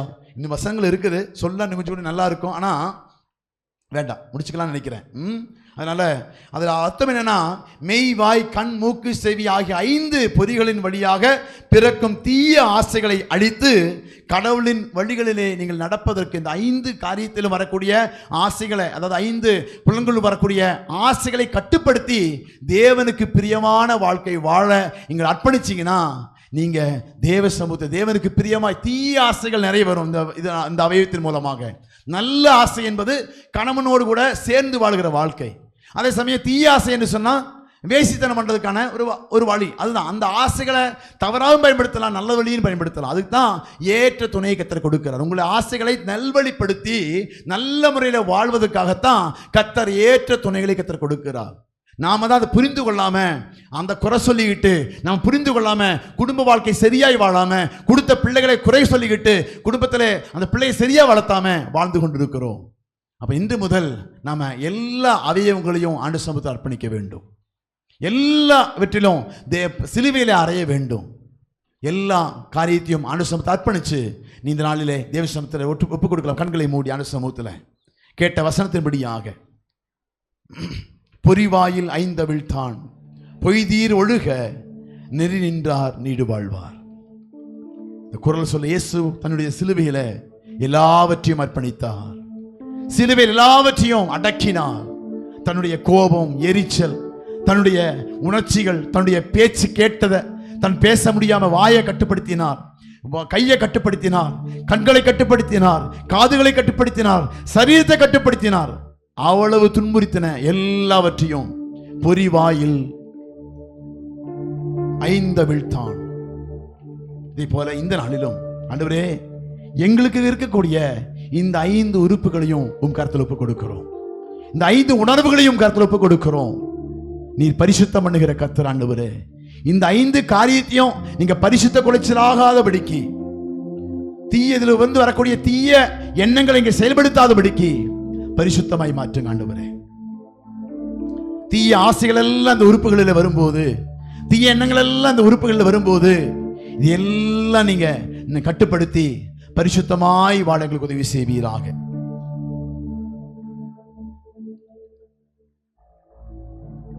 சத்திய ஆவியான வரும்போது சகல சத்தியத்துக்குள்ளும் உங்களை நடத்துவார். யோவான் 16:13 சொல்லுது, சத்திய ஆவியாகிய தேற்றவாளர் வரும்போது அவர் சகல சத்தியத்துக்குள்ள நம்மை நடத்தும். அவர் வந்து ஆளுகை செய்ய ஆரம்பிச்சார்னா இது எல்லா கட்டுப்பாட்டுக்குள்ள வரும். அவர் வந்து ஆளுகை செய்தா உங்க பேச்சு கட்டுப்பாட்டுக்குள்ள இருக்கும், உங்க கண்கள் கட்டுப்பாட்டுக்குள்ள இருக்கும், நீங்க கேட்கறது கட்டுப்பாட்டுக்குள்ள வரும், நீங்க உங்களுடைய உணர்வுகள் கட்டுப்பாட்டுக்குள்ள வரும். அது இல்லாம போகும்போதுதான் கட்டுப்பாட்டை இழந்து தேவருக்கு விரோதமான பாவத்தை செய்து பரிசுத்த குலைச்சலாய் மாறி விடுகிறோம்.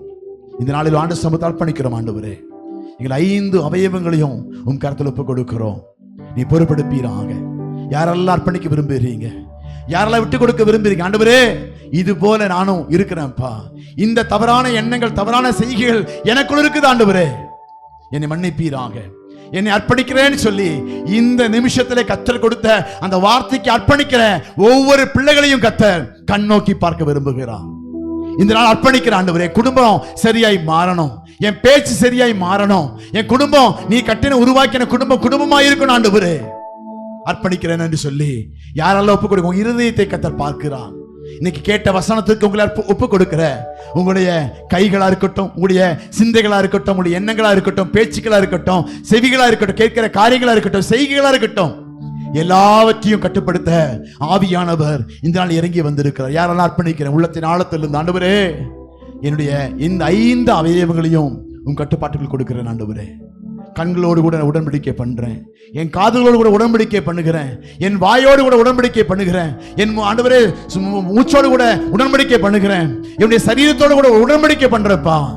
நான் உம்மை பிரியப்படுத்துகிற பரிசுத்தமுள்ள ஜாதியாய் வளர, உம்மை பிரியப்படுத்துகிற பிள்ளையாய் எனக்கு காணப்பட எனக்கு உதவி செய்வீராக. என்னை அர்ப்பணிக்கிறேன் ஆண்டவரே, இந்த ஆண்டவரே உங்க சமூகத்தில் ஒப்புக் கொடுக்கிறேன்னு சொல்லி ஆண்டவர் இந்த நாளில் ஒப்புக் கொடுத்த ஒவ்வொரு பிள்ளைகளையும் நீ பொறுப்படுத்திக் கொள்வீராக, வழி நடத்துவீராக. இந்த சபையானது ஆண்டவரே தேவனுக்கு உண்மையாய் உத்தமமாய் மனவாட்டியாய் வளர தேவன் கொடுக்கிற கிருபைக்காக நன்றி ஆண்டவரே. கிருபையுள்ள கரத்திலே தாழ்த்தி அர்ப்பணிக்கிறோம், ஒப்புக் கொடுக்கிறோம். எப்படி மணவாளன் சமூகத்துல கண்டிகையாய் சபை காணப்படுகிறது போல ஆண்டவரே நாங்களும் கொடுத்த தேவனுக்கு உண்மை உத்தமமாய் வாழ எங்களை அர்ப்பணிக்கிறோம், ஒப்புக் கொடுக்கிறோம். தொடர்ந்து நீ பொறுப்படுத்திக் கொள்ளும் வழி நடத்தும். எல்லா துதி கன மகிமை அனைத்தும் தருகிறோம். இயேசுவின் மூலம் ஜெபங்களும் பிதாவே, ஆமென்.